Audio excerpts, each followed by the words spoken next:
and has his master degree from also the same institution, Tokyo Institute of Technology, for biological sciences, and his bachelor degree was obtained from Institute Technology Bandung, Indonesia.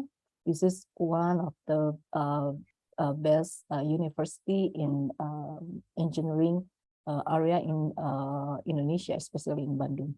Now, Dr. Lia affiliation is in Research Center for Environmental and Clean Technology, BRIN. I think this is really close with your area, isn't it, Professor Eric? And his research interest is related to lipid metabolism, especially in triacylglycerol accumulation in plant and also microalgae. Especially this, her research interest is almost similar with my research interest during my PhD program. Some job experiences like has been experiences by Dr. Lia, such as junior researcher at BRIN, which belong her affiliation now, and she's also a young lecturer in at the diploma technology industry kimia Pajajaran University, and she's also academic assistant at Bandung Institute of Technology Indonesia. Another job experiences experienced by her is as a research assistant at Tokyo Institute of Technology, Japan. And here is some technical skill of her in molecular cloning, and then also computational biology tools, and especially in integrated genome browser statistical data, like Swiss Prot or also PMD. And he's also has language skill in Indonesian as her native language, and also English. And she can also speak Japanese since she's graduated from Japan University. And here is some, I think, some selected research activities of her. She published in many journals, and also got some achievement, such as currently she got the Science and Technology Research Partnership for Sustainable Development, or SATREP, for the project entitled the Project for Integrated Sustainable Energy and Food Production from Microalgae-Based Carbon Capture and Utilization, which is granted by the grant from GSP and JICA Japan. She's also got best poster presentation at the 8th Asian Oceanian Symposium on Plant Lipids in Canberra, Australia in 2019. And she is also a representative of Graduate School of Bioscience and Biotechnology for the UK Japan Engineering Education League workshop in Glasgow, United Kingdom in 2017. And she is also awardee of Max Scholarship, one of a prestigious scholarship, I think, from Japanese government, and also ITB delegation for the 52nd London International Health Science Forum in Imperial also College, United Kingdom. And this is, I think, the selected of her research activities and also a selected achievement. And all of you can easily to find her research interest and also her publication in the Google Scholar, I think, and also her Scopus ID. And this is the briefly short introduction for Dr. Lia, who will lead the today lectures. And to Honorable Dr. Leah, I will invite you to conduct this lecture session. Thank you.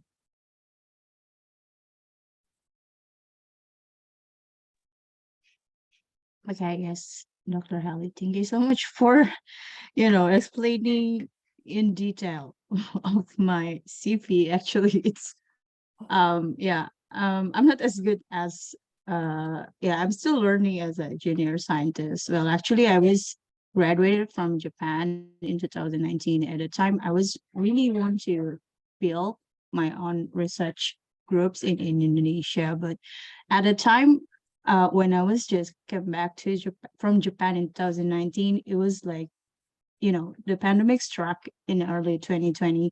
So yeah, I have no idea what to do at that time. So yeah, I was trying to find out my way to survive in academia in Indonesia, actually. Well, it's very distressful situation at that time.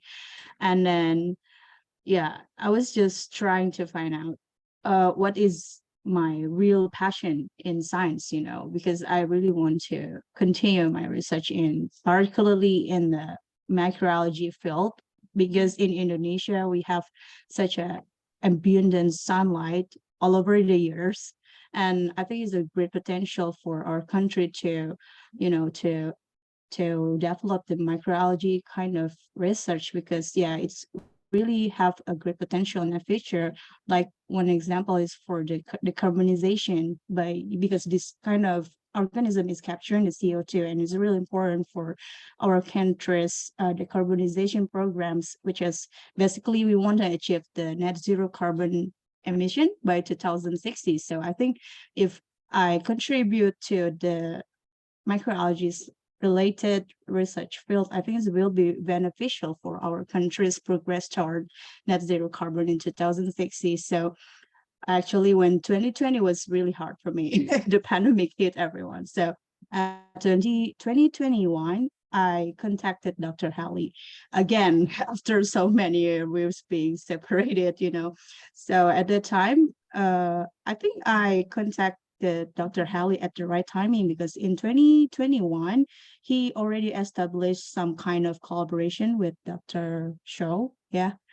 So I saw your publication, Dr. Halley's publication, which actually mentioned many of Professor Shaw's lab's member, and it's related mostly about the microalgae. Yeah, I think it is more like a biochemical engineering, biorefineries, and all the microalgae related kind of research. And and I think it's really triggering me to move forward to the microalgae research in Indonesia. So at that moment, I contacted Dr. Hallie in 2021, and I asked her to join I have previously collaborated with the startup, microbiology startup in Japan called Euglena. So actually, I was still trying to get some funding from them to develop such kind of microalgae ponds in Indonesia. So the Euglena startup is in from Japan is interesting to build some kind of open pond raceway here in Indonesia. And I asked Dr. Hallie to join my collaboration. Then I started writing the proposal, which is called SATREPS. So SATREPS program is like a sustainable development kind of program, which is basically provided by the Japan International Cooperation Agency. And at the time, I and my college in Japan, which is from the microalgae startup Euglena, and also from my other college in Rikang, which is a big research institute in Japan, are actually proposing this proposal. And basically, this proposal is about the use of microalgae to decarbonize the coal-fired power plant in Indonesia. So actually, the coal-fired power plant in Indonesia is now being, being the targeted as the source of the pollution. So the government in Indonesia want to use this kind of research or implementation in the decarbonization sector to mitigate the CO2, which comes from the coal-fired power plant. And I think we are now trying to use this kind of microalgae to reduce and capture CO2 from the coal-fired power plant. So that's why it's really interesting for me to connect with Dr. Hadley at this very moment. And also, yeah, she kindly introduced me to great professor from renowned university around the world, including Professor Eric and Professor Shaw. So yeah, so that's the background of my research. So yeah, we're now basically trying to build some kind of large open pond microalgae uh, raceway to in coal-fired power plant to mitigate the CO2 and then try to convert it into some kind of beneficial biomass. So I think it's already the time. So for the first speaker, will be Professor me share Eric. the Yeah, CV Professor material Eric help. Lithosa. Yes, please. Yeah. Okay. So I will basically briefly introduce him. So Professor Eric Lithosa. So I'm so sorry if I wasn't spell your name in the right way. So Okay. Professor Eric actually, how to spell your name actually? It's Lichtfuß, but it's okay. I mean, Eric Lifus. I'm used Okay. to the pronoun. Okay, Professor Eric Lifus. Okay, okay. Directly fine. So Lifus. Okay. So yeah, maybe I will call you Professor Eric. And so Professor Eric is a professor in environmental chemistry and scientific writing at A. Marseille University, France, and he also a visiting professor at Shanghai Tong University in China. So he got his PhD from organic geochemistry of the University of Strasbourg in 1989. Actually, I was just born in 1989, so you already got your PhD. So, and then he also got his master in organic chemistry from the University of Lyon, and as well as he got his bachelor's degree from the chemistry and from the University of Grenoble. And he is now actually a professor in a climate team, European Center for Research and Education in Geosciences, and also in Aix-Marseille University in France. And also, yeah, as I've mentioned before, yeah, he also a visiting professor in Shanghai University, University of Shanghai for Science Technology, and Shanxi University of Science and Technology, China. And he also served as the chief editor in some of the prestigious journals such as Environmental Chemistry Letters, Environmental Chemistry for a Sustainable World, and Sustainable Agriculture Review. And his main research topics is basically about the climate change, geoengineering, carbon sequestration, organic matter, biomass, fossil and renewable fuels, pollutants, and biogeochemistry. So I think it's that's the brief introduction about Professor Eric. And yeah, you can just directly share your presentation. Yeah, okay. There are some of the achievement and the awards and some of the clarification. So one of his achievement is so he invented the discovery of temporal pools of single organic substances in soil, and also he invented the 13 dating, and also he identified new fossil steroids in sediments and petroleums, and also he co-founded the journal Environmental Chemistry Letters with his college, and also he co-founded the newsletter uh, which is called Popular Science with his college also. And as for the award, he actually the, how to say, he got the editorial excellence with 100% author satisfaction from the Springer Nature Award in 2021, and he also became the top 2% world scientist in environmental sciences, based on the Stanford University ranking in 2020, and he also um got the award for Journal Editing Citation Award from the Essential Science Indicator in 2010. And also he got the Grand University Prize from the University of Nancy in 1999. And he also got his Analytical Chemistry Prize from the French Chemical Society in 1995. And he already published of over 350 publication, which you can check on the Google Scholar as well.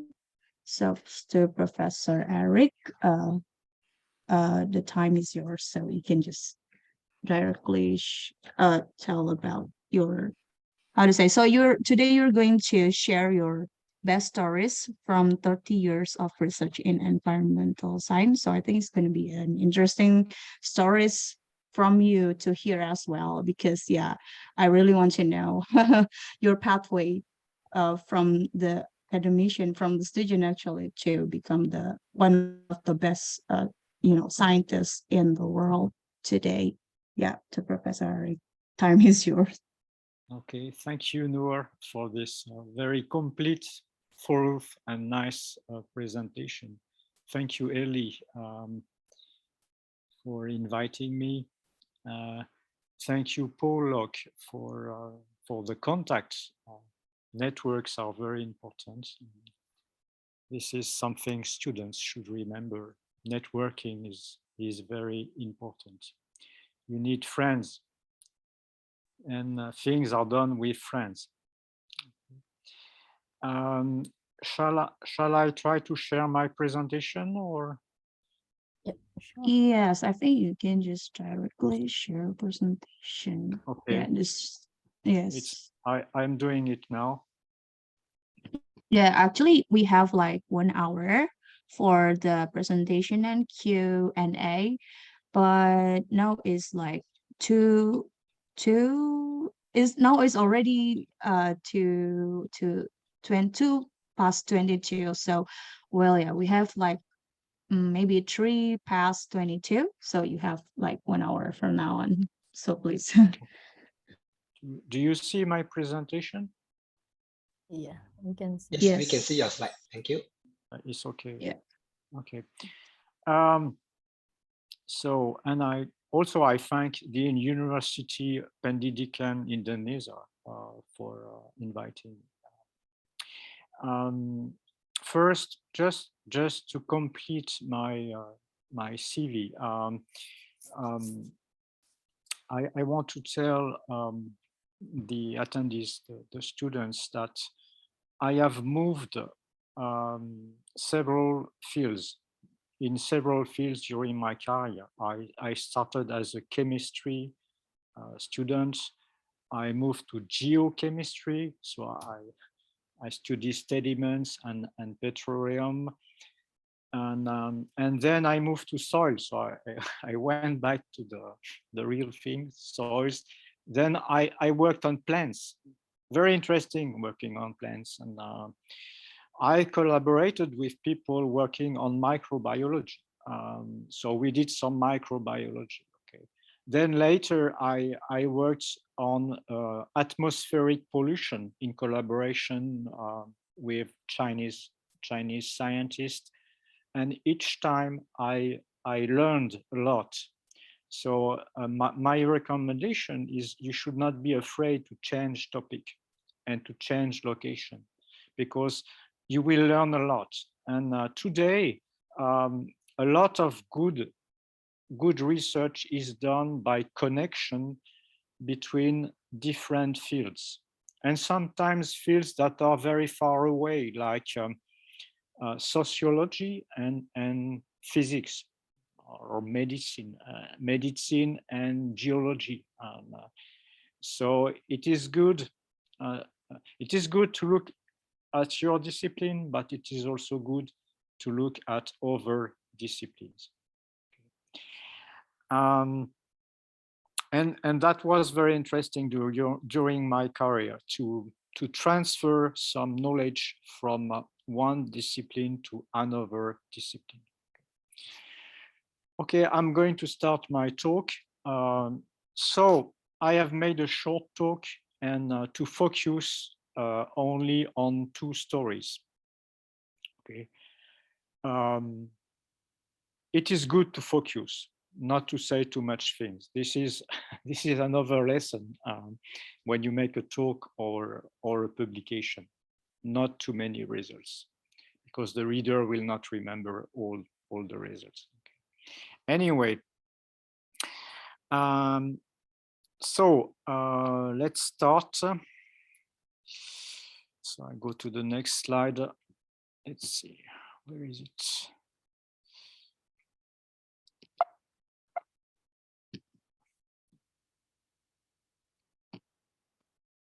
Okay. So the next slide. This is just to present the place where I work. So you can see this is France on the photo, with Paris on the center top. And I am working in Aix-Marseille, which is located in the south, near the sea, the Mediterranean Sea. So it is a nice place. Usually it's raining in the north and it's sunny in the south. And so Marseille is a big university, and we have a special department on international cooperation in university, and we welcome each year about 10,000 international students. So if you want to come to Marseille University, I think it's quite easy to apply. We have a special office to help students from abroad. And I am working in a geochemistry institute. And so we are working with mainly with rocks, sediments, soils, but it's a big institute. So we are working also on pollution, nanomaterials, and we are a good institute in France. And we are publishing many papers and many good publications, sometimes in Nature journals. I have not published in Nature journals. It's very difficult, but my colleagues are publishing in Nature journals, and you know it is important for the career of scientists. So let's move to the next slide. So today, I will tell you two stories, and these stories are surprising somehow, and this is research, and that's why I want to show you that. So the first story is about the discovery of new biological substances, but from the discovery of fossils, of molecules that are fossils, which is surprising. Okay. And the second story will be on my work on soil organic matter. And I will show you the power of negative results. You know, negative results are frightening the students, but negative results can be good. I will show you. Okay, so the first story is about new biomolecules. Okay, and you see a molecule here. It's, if you are a chemist, this is an alkane, so there is only carbon and hydrogen. There are 5 cycles and a small chain. And what you can see, it has a very specific shape in space, okay? And this means that this compound is coming from biological organisms, so from living organisms. And we found it in sediments. Okay, let's see the story. So this was my PhD work a long time ago, starting in 1986. Okay, and this is what you see in this slide is the initial objective. Okay, the initial objective was to study organic matter in soil, not in soil, in sediments and in petroleum. So you have to know how this organic matter has been formed. Okay, and this slide shows you the story of the formation of organic matter in petroleum and sediments. Okay, so you start on the left, like 200 million years ago. There is a lake or a sea, and there is a production of organic matter like from algae, microalgae, plankton, and this organic matter is falling slowly on the ground, on the sediment at the bottom of the sea, and it's accumulating. Some is degraded and some is preserved in the sediment. It's preserved very well because there is no oxygen in sediments. Okay, and it can stay for millions of years in sediments, and it's going down slowly with burial. And at one time, it produced petroleum. It's like cooking. The temperature is increasing. There are reactions with minerals like clays, and this is producing a juice. A juice is petroleum. This is how petroleum is formed. Okay, so my aim in my PhD, the overall aim was to study the transformation of living organic matter in sediments to produce petroleum. Okay, and so that was the basic aim. The applied aim was, can we help petroleum exploration? Because my PhD was sponsored by a petroleum institute in France. Okay, so please remember these aims. Okay, because what I will find is different. Okay. So next slide. Let me explain you what is happening when living organisms are buried in sediments. You can see on this figure the principle. It is like you take a fish, a living fish. The fish is buried in the sediment, and then 200 million years later, it will form a fossil. There is only the bones, the fish bones are remaining, and this makes macro fossils, big fossils that you can see when you go see the rocks. You break the rocks, you can see some fossils. Okay, and it is the same principle with molecules. Okay, you start from a biomolecule, a molecule that is in living organisms like plants, animals, anything. Okay, you see this biomolecule has often a function like hydroxyl group.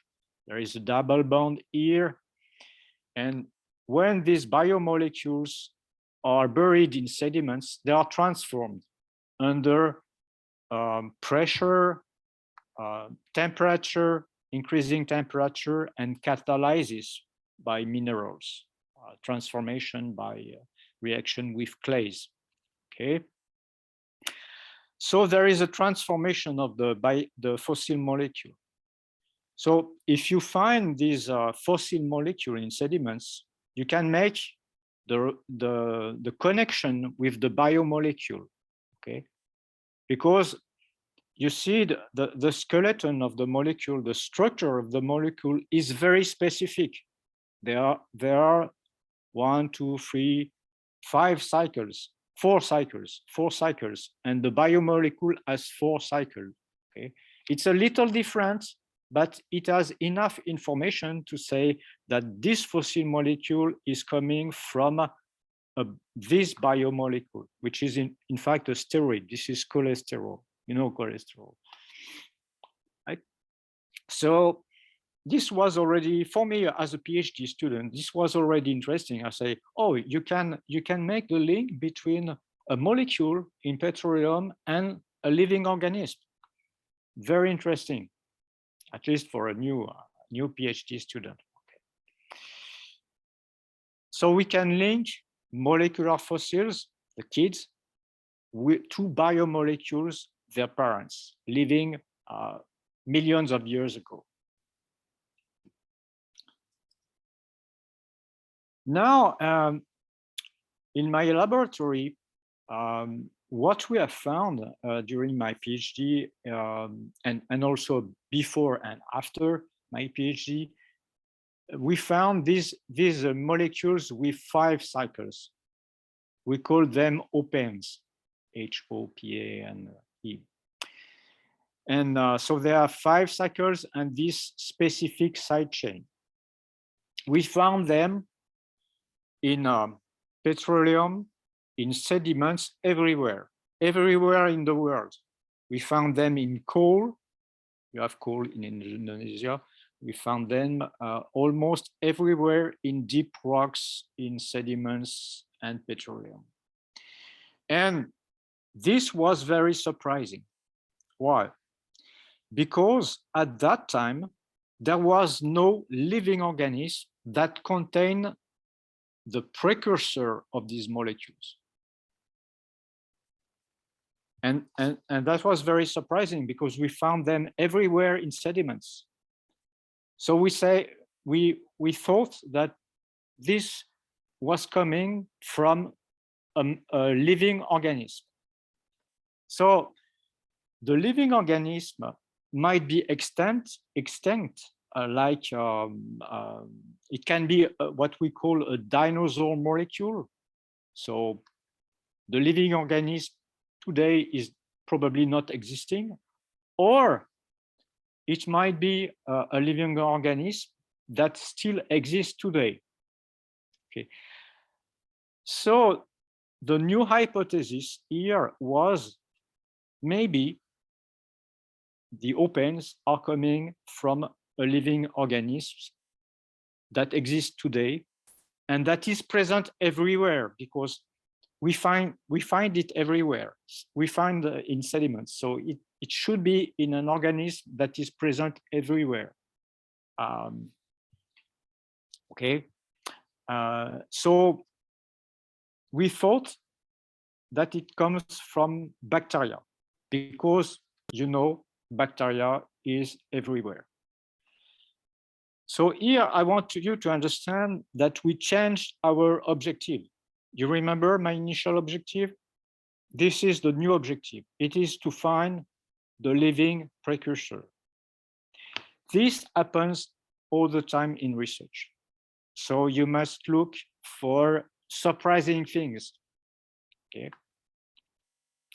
So what we did is we collected bacteria and we analyzed pure bacteria.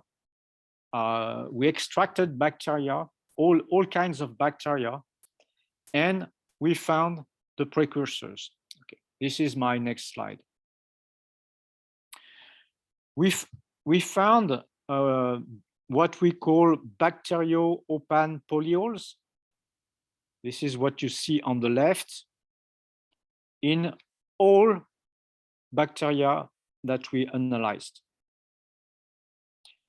So the first thing interesting here is that we first discovered the fossil, the molecule fossil, the open, and then we found a living molecule, which is quite surprising.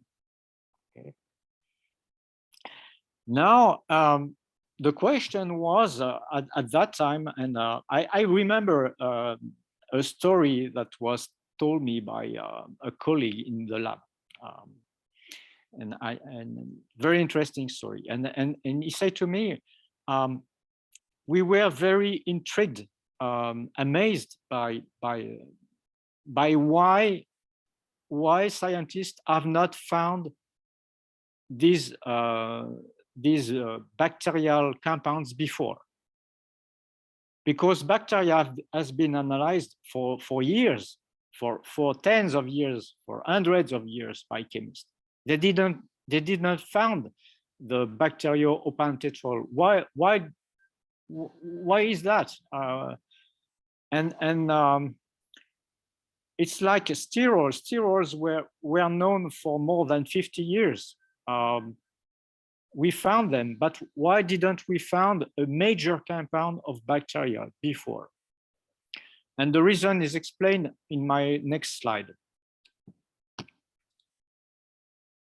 This is because of analytical chemistry. Before our experiments, our analysis, all scientists that were analyzing lipids in organisms, in living organisms, in plants, in microbes, bacteria, virus, whatever, they used a classical lipid extraction. And if you are a chemist, you know that when you extract a living organism with a solvent, there is a step of cleaning, of purification with this funnel. You see the photo on the left, where there are two phases. There is an organic phase. Here it is ethyl ether, and there is a water phase, the red phase on the photo.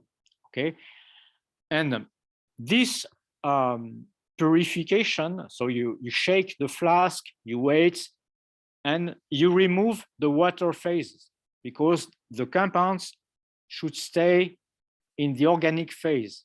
Okay, and you do that 1 time, 2 times, 3 times. So the reason why they didn't find the bacterial open tetrols is that these molecules are amphiphilic. This means that they have, you see the molecule on the left. There is a part that likes oil, and there is a part that likes water. So this is what we call a soap or a surfactant. Okay, so these molecules in the funnel, they will locate at the interface between the yellow phase and the red phase. Okay, so each time you will purify the organic phase, you will trash the water phase in the sink with the molecules. And if you do it 3 times, at the end, there is no more molecule in the organic phase. So this is very interesting, because you need to have methods in your research, but you need to know the limits of your methods. Okay, so this method is not adapted to analyze molecules that are surfactants or soap. Okay, so that was the reason why they have not found opanols before in living bacteria. Okay, so I find that very amazing, interesting. Okay, the conclusion of my first story is that in research, the findings, the good findings, are often different from the objective. You need an objective, you need a plan, that you need to be curious and to write everything you see, everything surprising, anomalous results. You need to write them down. Okay. So the discovery of new biomolecule was unexpected because we were geochemists. We were not supposed to discover biomolecules. We were our objective was to study fossils, not biomolecules, but we found biomolecules. Okay. So you should know the limits of your methods, and again, you must have a plan, but you should look for anomalous results. And there is a quote by a French scientist who was working in my university during my PhD. And he says, this quote says, often an experiments tell you more than what you first expected. And often what it tells you is more interesting than what you first expected. So if you want to do good research, you need to be curious and look for anomalous things. Okay. All right. Now my second story is the power of negative results. I just changed this title last week because I say this would be more appealing for students, because students always say, can I publish negative results? And I answer, yes, because there is no bad results. There are only results that are not true because the machine is not working or there is a problem somewhere. And there are good results. Okay, and any results can tell you something. Okay, so here is the story. This is research that I did. I a research scientist in soils. Okay, much later. So again, I'm starting by the initial objective.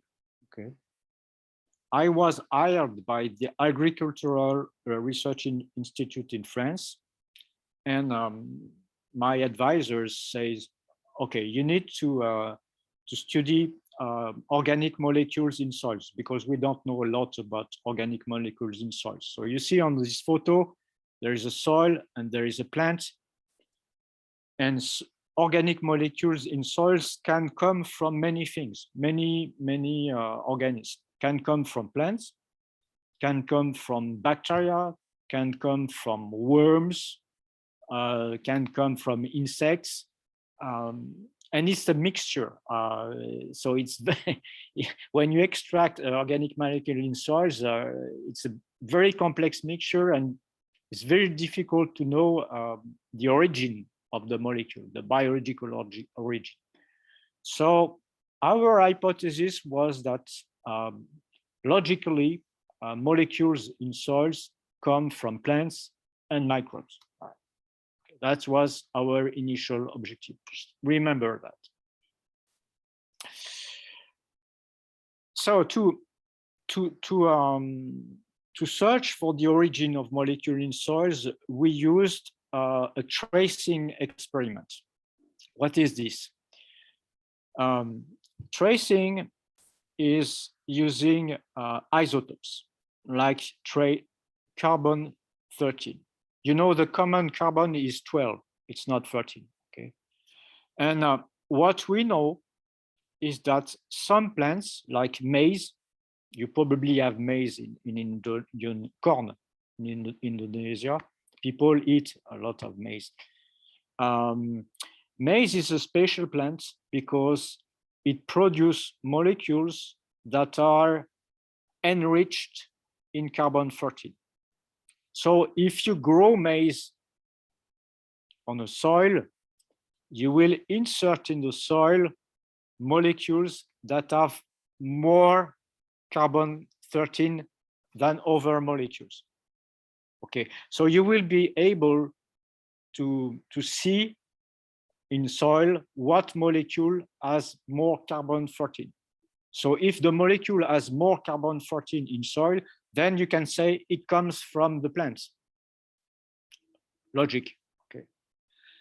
So, and also microbes are eating other molecules. So if microbes eat plant molecule in soil, they will also be enriched in carbon-13.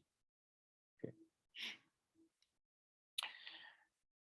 Okay, so the experiment we did is we cultivated maize for a long time. This was not started by me. We cultivated maize about 20 years, something like that. And the carbon from maize went into the soil and went into the soil organic matter. And then we analyzed the soil molecules. And that's what I will show you in the next slide. So we used an advanced technique. At that time, that was an advanced technique. The name is gas chromatography, combustion, isotope ratio, mass spectrometry. The principle is simple. You inject in the gas chromatograph a mixture of molecules. The molecules are running in the column, making a race. And then they go into a furnace. They are transformed into CO2 and water. The water is trapped and the CO2 is analyzed by mass spectrometry at mass 44, 45, and 46. So this will get you the isotope composition of each molecule. That's what you see at the bottom of the slide. Okay, you have 3 molecules, and the isotope composition are minus 22, minus 36, minus 50. This is a special unit, but you just need to know the difference between the compounds. Okay. An interesting remark here: if you want to do good research, you need advanced methods. Okay. This is not a guarantee of having good results, but often if you use high-level methods, usually expensive, you will have more chances to get good results. Anyway, so we analyzed soil molecules with this technique. And on this slide, this is what we found. Okay, these are the results.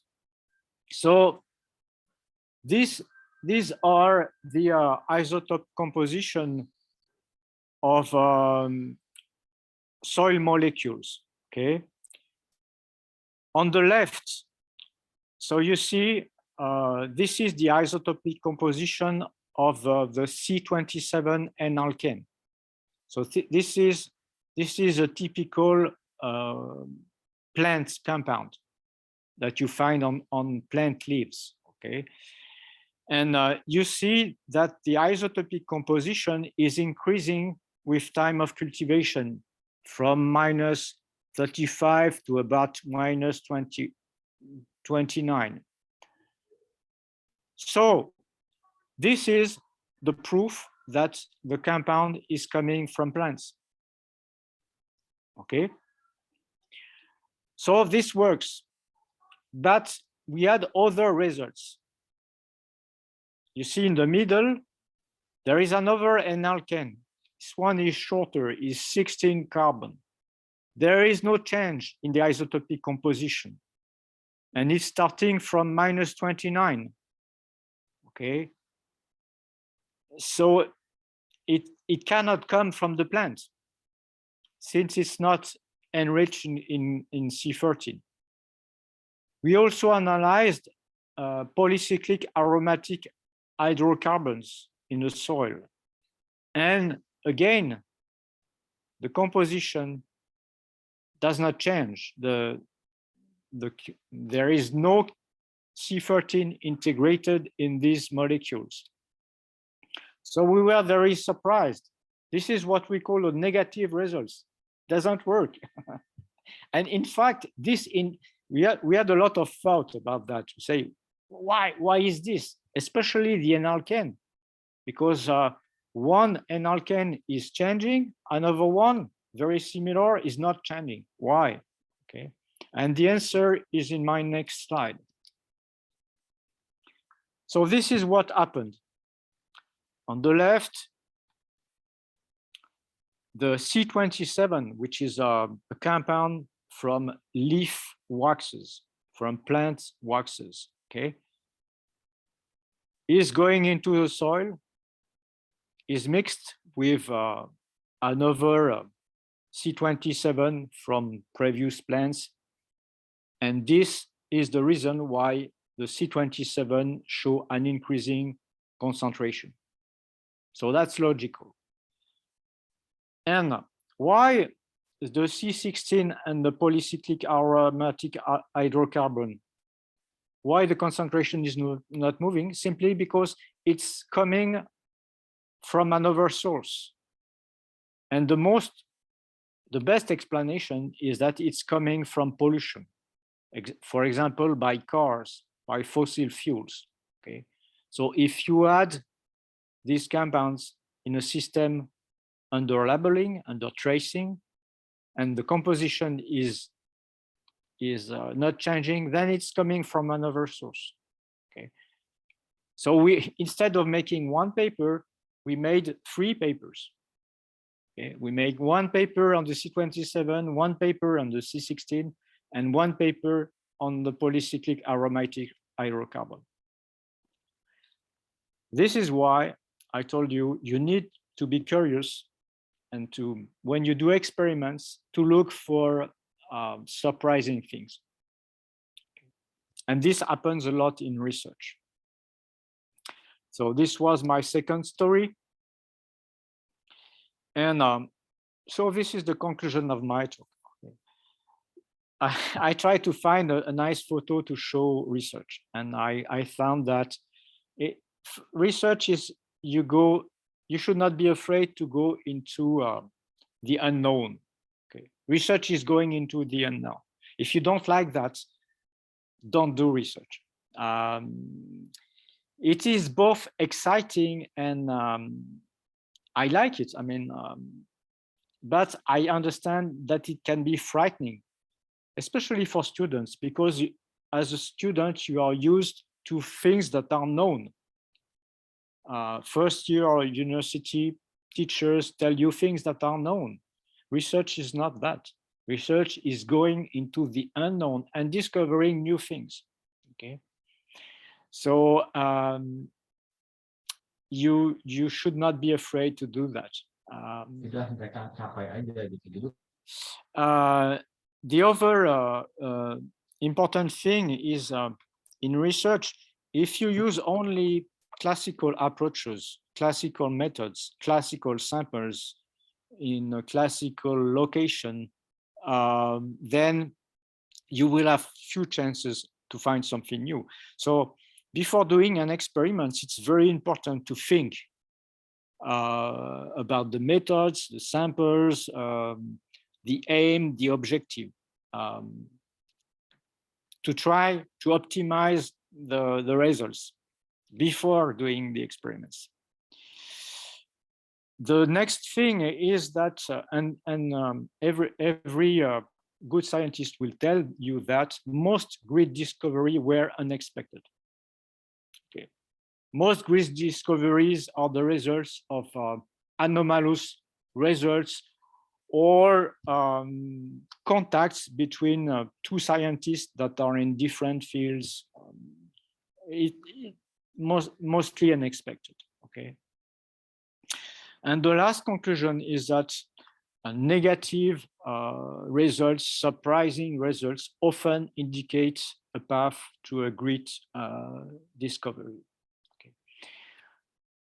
With that, I finish my talk. I thank you very much for your attention, and I am open to any question. Thank you very much. Yes, thank you very much, Professor Eric, for your very insightful presentation. So you first mentioned about, hope pain, and the second one you mentioned about the, unexpected or, anomalous result, which produce more research papers than you expected before. Yeah, it's really interesting. So yeah, we still have like 20 minutes for Q&A session. And now, actually, there is one question in the chat room from Mr. Hafiz Aziz. And okay, so I just read his question actually. Correct me if I'm wrong. This is like paleontology of chemistry, right? So if we somehow found an orphan molecule, is it possible to at least predict what kind of organism that the compound originated from? So actually, I don't really understand. Could you explain more about what is the orphan molecule, and is it possible to find the origin of that molecule? So yeah, please. Yeah. So the molecules in sediments have been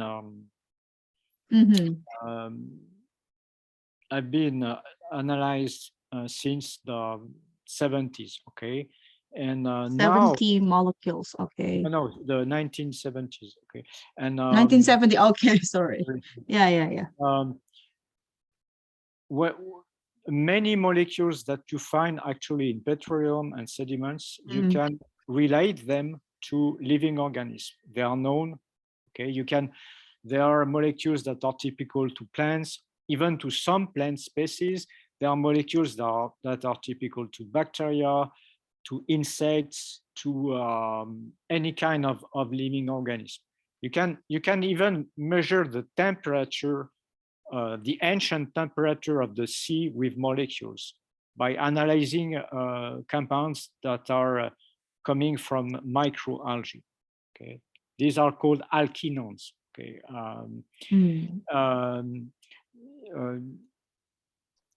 Hafiz, you can go to Google and type fossil molecules, and you will find a lot of that. Another interesting thing is that there are still orphan molecules. Orphan molecules are molecules that you find in sediments, but that have not living precursors. And actually, nobody has found the precursors. Okay, there are several compounds like that. We don't know from where they come from. They might come from an extinct biological precursor, dinosaur. This would be a dinosaur molecule, or they can come from an actual living organism. Cool. Cool. So this is my answer.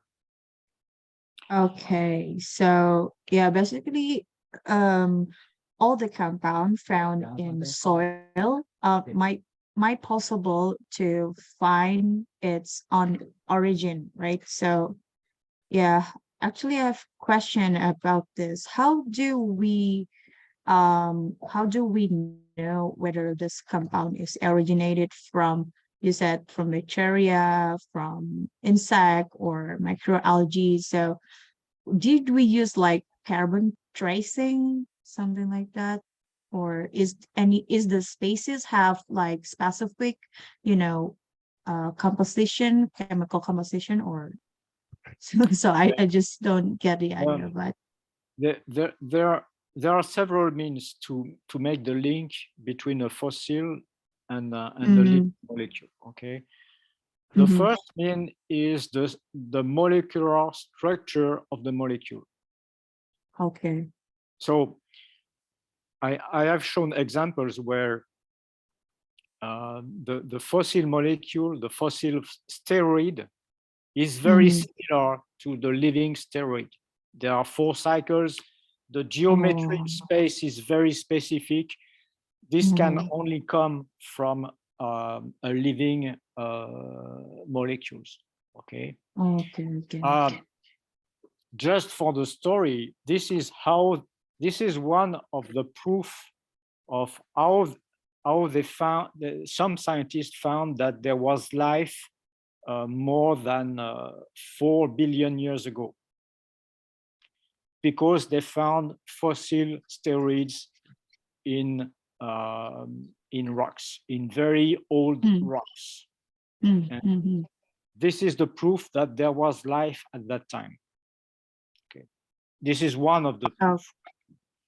The second, Um. the second way to link is to use tracing, like carbon 30. Okay, if you do a tracing experiment in soil,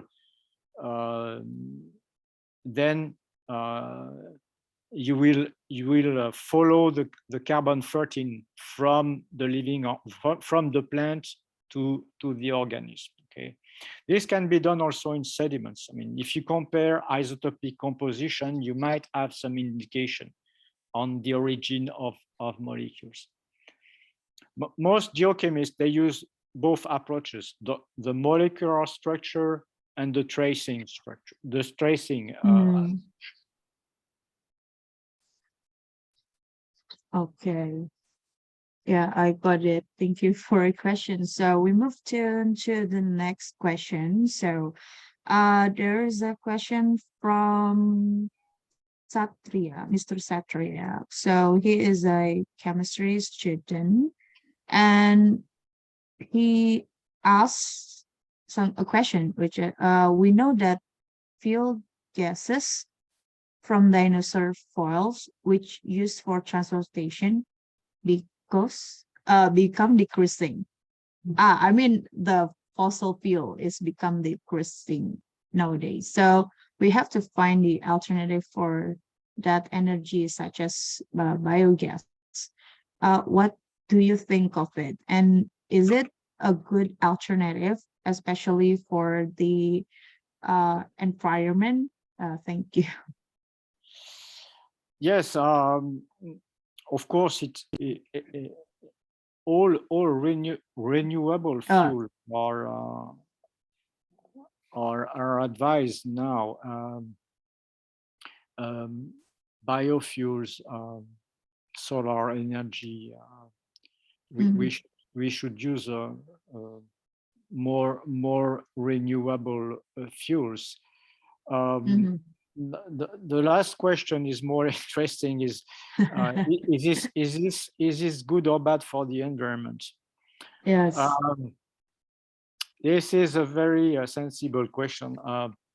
Yeah, it's like two The, side the, of coin, I think. the main Yeah. problem is that almost all industrial processes might have some negative consequences. Okay, Yes, so of course. it's difficult to avoid it. Okay, so in fact, actually, it is a political choice. I mean, Mm, politics, they will say they will not choose the ideal solution. They will choose the best solution. Okay, so they will choose the solution that has the least bad consequences. But this solution might have some bad consequences. So actually, it is better to use biofuels and biogas than fossil fuels. But there are other parameters actually today that are influencing. Actually, there are many. We need fuels today, and we don't have enough biofuels. So we still need to use some fossil fuels today. We need to move to biofuels, but until we have enough biofuels, we need to still use some fossil fuels. Yes, I agree with that. Yeah, it's still, it's kind of, debatable topics, I think, about the transition from fossil fuel to renewable energy, since, it's mostly related to the regulation of the country and also the investment and economical decision of the politicians. So it's really sensitive nowadays. If so, how about in France? I think so in Indonesia, our government are thinking, rather than choosing biofuel, we tend to choose the electricity, like battery. So we prefer to use electric cars or electric motorcycle instead of producing more biofuel. So how about in France? About the situation of the transition energy in France, actually. It is it's amazing actually in France. Yeah. There is a lot of advertising on electric cars. Okay, Mm. but electric cars are very expensive. So most people, they do not buy electric cars. Okay. The second thing is electric cars needs electricity. Okay. And in France, our nuclear plants are not in good state. I mean, Okay. half of the nuclear plants are in reparation. Okay. Okay. So you need to find some electricity. So actually, a lot of electricity is coming from fossil fuels. Mm. And So gas. Yeah. so Oil and gas. the best thing would be that electricity comes from renewable, Mm. like wind, water. So that's the situation. I don't know how it will evolve. If more people will buy more electric cars or not. There is also a lot of money in France is actually invested into hydrogen Okay. energy, because hydrogen can be produced from water. Okay. But again, you need energy to produce hydrogen, to split water. To split a war. Yeah. Split water, you need energy. If this energy is renewable, then it's good hydrogen. It's green hydrogen. If this energy is from fossil fuel, it's not good. Okay. But actually, a lot of money is invested into hydrogen research, because France believes that hydrogen will be one of the energy of the future. Because I agree with you. So recently in my project, I think in the in my previous project that I mentioned, so beside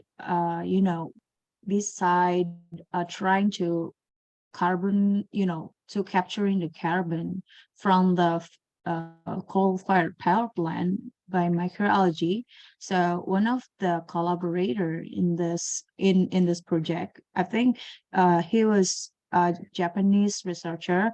So he was trying to make hydrogen from the algae biomass.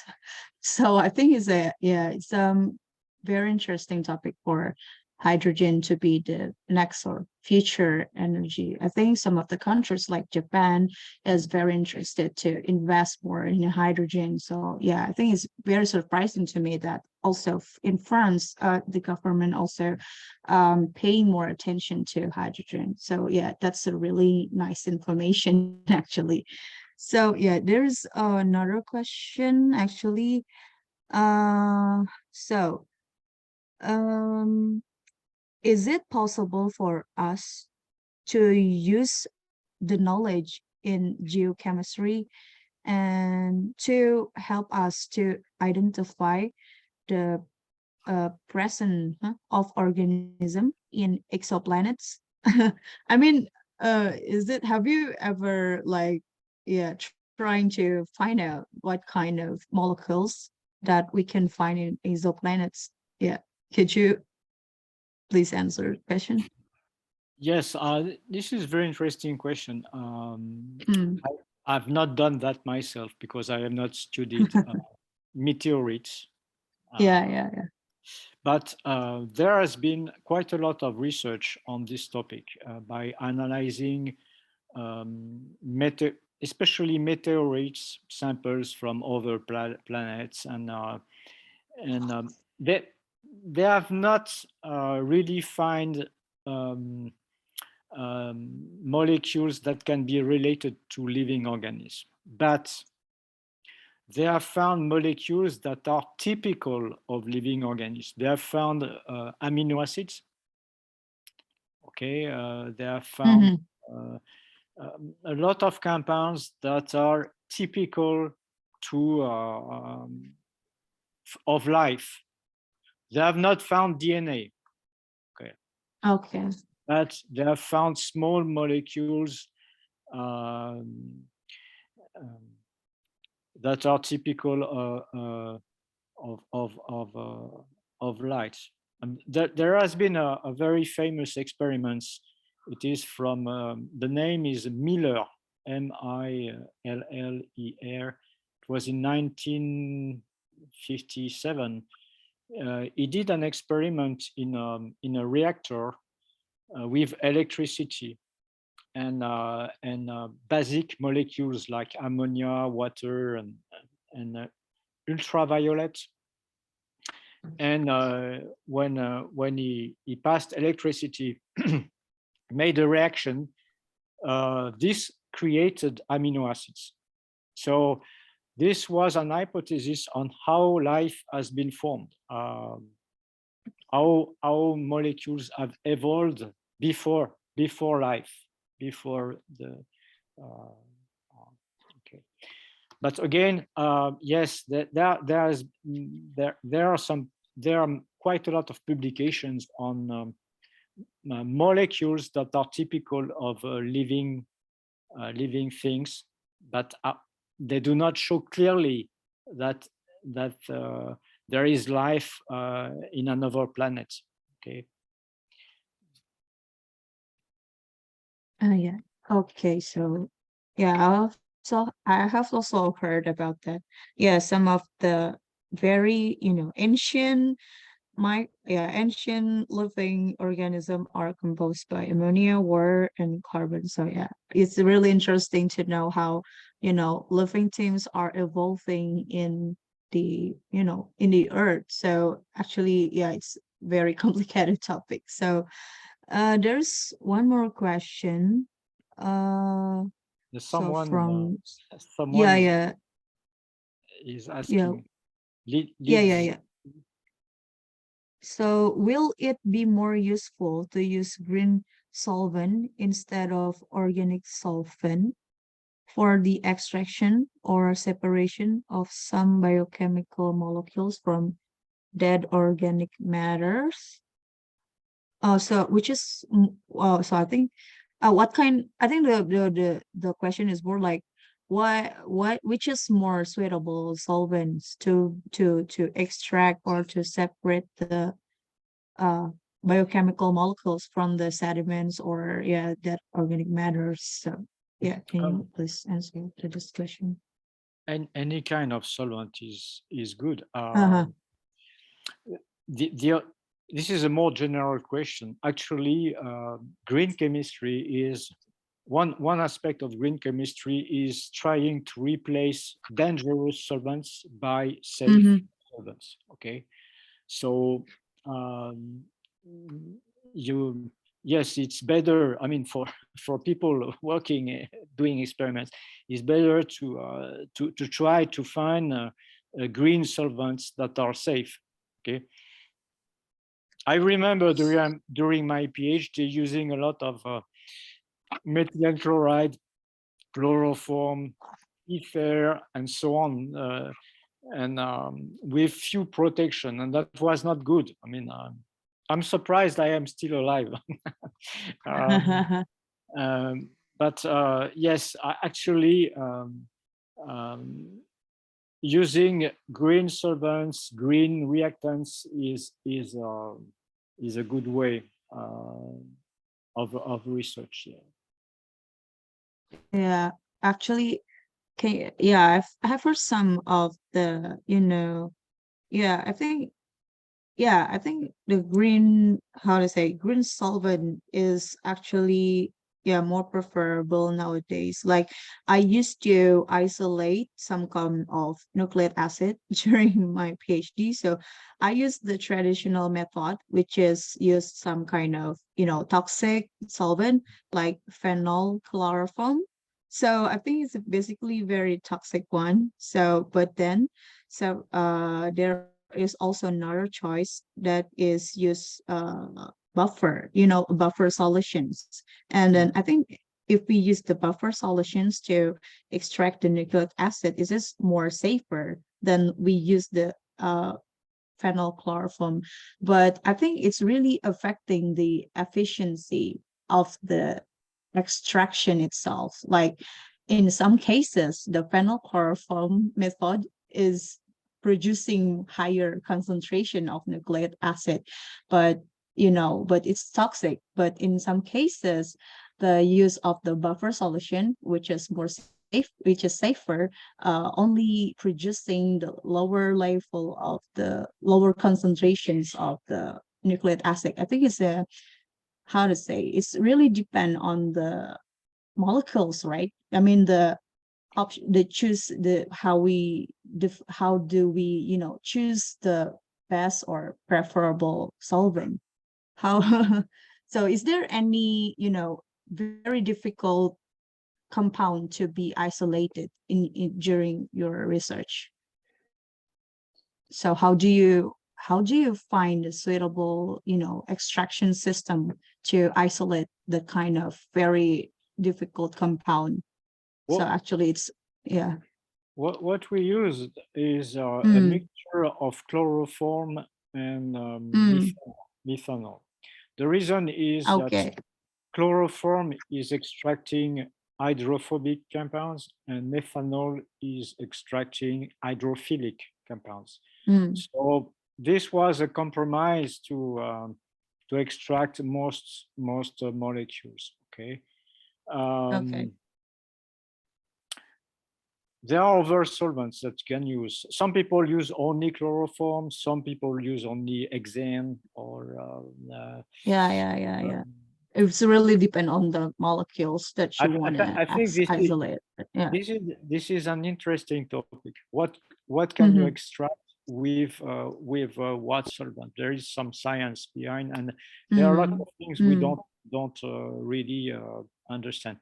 What I mm. am sure is that we never extract all organic compounds in soils, because some compounds are staying trapped into the soil matrix.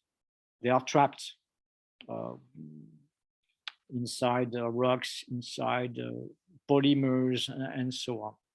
And this is a very interesting aspect, because if you measure, for example, the concentration of pollutant in soil, in Mm. sediments, in fact, you never know the real concentration, because Okay. there is always a part that is staying trapped into the soil or into the sediments. Okay. So thank you for the answer. So there is one more. I think this is the last question. So there is one raise hand. So Yeah. yes, you can just directly ask your question to Miss Lizzie Kriastuti. Yes, please. Oh, okay, thank you. Good afternoon, everyone. I'm so sorry because I have a make question, but I was make a mistake. I sent a wrong room chat. So the question is, I'm still curious, Prof, about what kind of solvent did you use to extract the biomolecule, especially for propanol. In a specific, what kind of solvent did you use, and what did you use a classical, and did you use a classical extraction method, or did you make a modification for the extraction method? Thank you. Yes, okay, thank you for the question. In fact, we use a we modified the extraction method. We didn't wash with the organic extracts. Okay,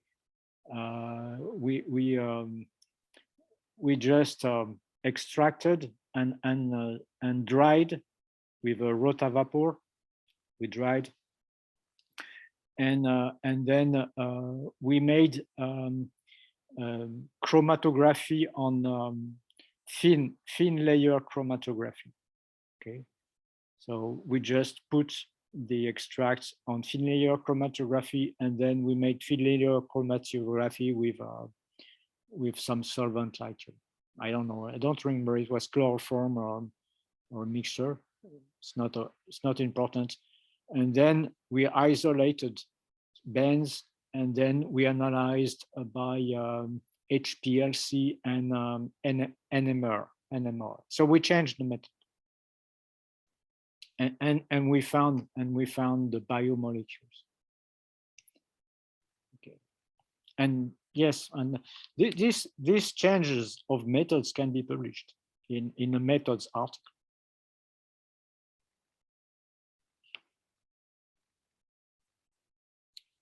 Okay, Okay. is that okay? Yeah, Yeah, that is okay. okay. Thank you, Prof. Okay. Thank you for the questions, everyone. And I think we already have enough of the question and answers. So before we move to Professor Show's presentation, I think the organizer, Dr. Hallie, want to show the appreciation to Professor Eric. So Dr. Hallie, please, can you Yeah, thank you, Lilia. show the appreciation to Professor Eric for his inspiring and great lectures today? Actually, thank you so much for very interesting talk today. Really open our mind, yeah, about another research in chemistry. Actually, honestly, I have a question, but I will ask later, since we still have another speaker. But just before we start the second speaker, allow me to ask all of you to have a photo session, because I just worry you still have another agenda, Professor Eric. So okay, everyone, please turn on your camera. Then let me put this up. Okay.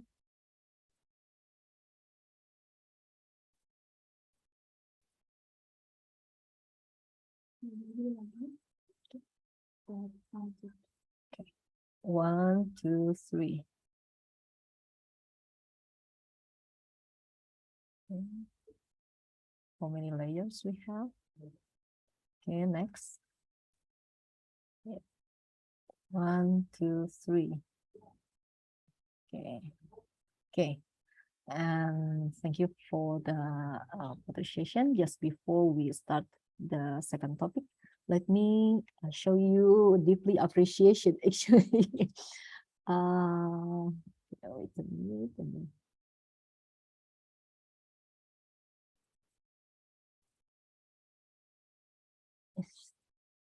Sorry. Wait a minute. So wait a minute. Okay. Here is. Okay. Okay, Professor Eric, again, thank you so much for your for kindly sharing your research story from 13 years and sharing also the really best quote from today presentation. So now we know that when we start from a positive objective, then we found negative, this negative finding will directly lead us to even sophisticated findings. Okay. And again, this certificate of appreciation will represent our deeply appreciation to you as a keynote speaker in the World Class Professor seminar series. Again, thank you, Eric, for sharing with us in today's lecture series. Thank you very much for the nice certificate. If you send it to me, I will share it on Facebook and LinkedIn. I see. Thank you so much also for kindly, Eric. yeah, thank you so much. Really nice to meet you, Eric. So yeah, looking forward to see you in person in Bandung in the near future. Yeah. Thank you again. Thank you so much. Yeah. Dr. Leah, thank you. You may continue the session. Okay. Yes. Okay. Thank you so much, Professor Eric Nicosa and Dr. Hali for the appreciation certificate for today's seminar. And next, since we already reached 3.5, so we have next speaker, which is also going to present another interesting topics, which basically about the innovation and research trend in algal research. So let me introduce the some of the achievement and the background of Professor Paulo Cachot. So Professor Paulo Cachot is a professor in the Department of Chemical and Environmental Engineering, Faculty of Science and Engineering, the University of Nottingham in Malaysia. So he is also the former president and the founder of International Bioprocessing Society in Malaysia, and he also served as the director of Sustainable Food Processing Research Center and co-director of Future Food Malaysia. So he got his PhD in bioprocess engineering from University Putra Malaysia in 2012. And also he got the postgraduate certificate in higher education from the University of Nottingham. And actually he graduated with honors for the Bachelor of Engineering in 2010 from the Process and Food Engineering, University Putra Malaysia, and he has some accomplishments. So basically he got his special awards on Tan Sri Emeritus Professor Augustine on innovation and invention in palm oil in 2021, and he also got the Epic Science Prize for Innovation, Research and Education, Aspire Malaysia Award 2020, and he is also the Malaysia Young Scientist in 2000. Malaysia Young Scientist in 2019, as well as the he got the Asian Indian Research and Training Fellowship in 2019. And also he is the top 100 Asian scientists in 2017, also the Asia's Rising Scientist Award in 2017, and also in 2016 he is the winner of Young Researcher in ICAM E Award, and also in 2019 he became the top peer reviewer, which is the top 1% of reviewers in global top peer reviewer awards in engineering. So, and also he already published for more than 550 50 journals papers in less than 10 years. And the publication is already cited of over 18,000 citations for 5 years. So actually, he is the top leaders in the microalgae technology with the H index of 60. And also he is the primary project leaders for more than 35 projects from international, national, and industrial project. And then he already graduated more than 20 PhDs and MSc students, and also now is leading the team of which consists of 20 members consisting of postdoctoral PhD and MSc research student. And also he is an active reviewer for more than 100 high reputable international journals published by Nature, Science, Cells, Elsevier, Wiley, Springer, ACS, RRC, and Taylor and Francis Publisher. So yeah, to Professor Show, yeah, you can just directly show your presentation. So time is yours, please.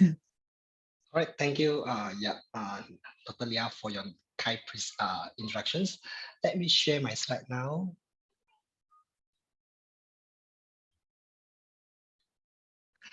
All right, I believe you can see my slide right now, right?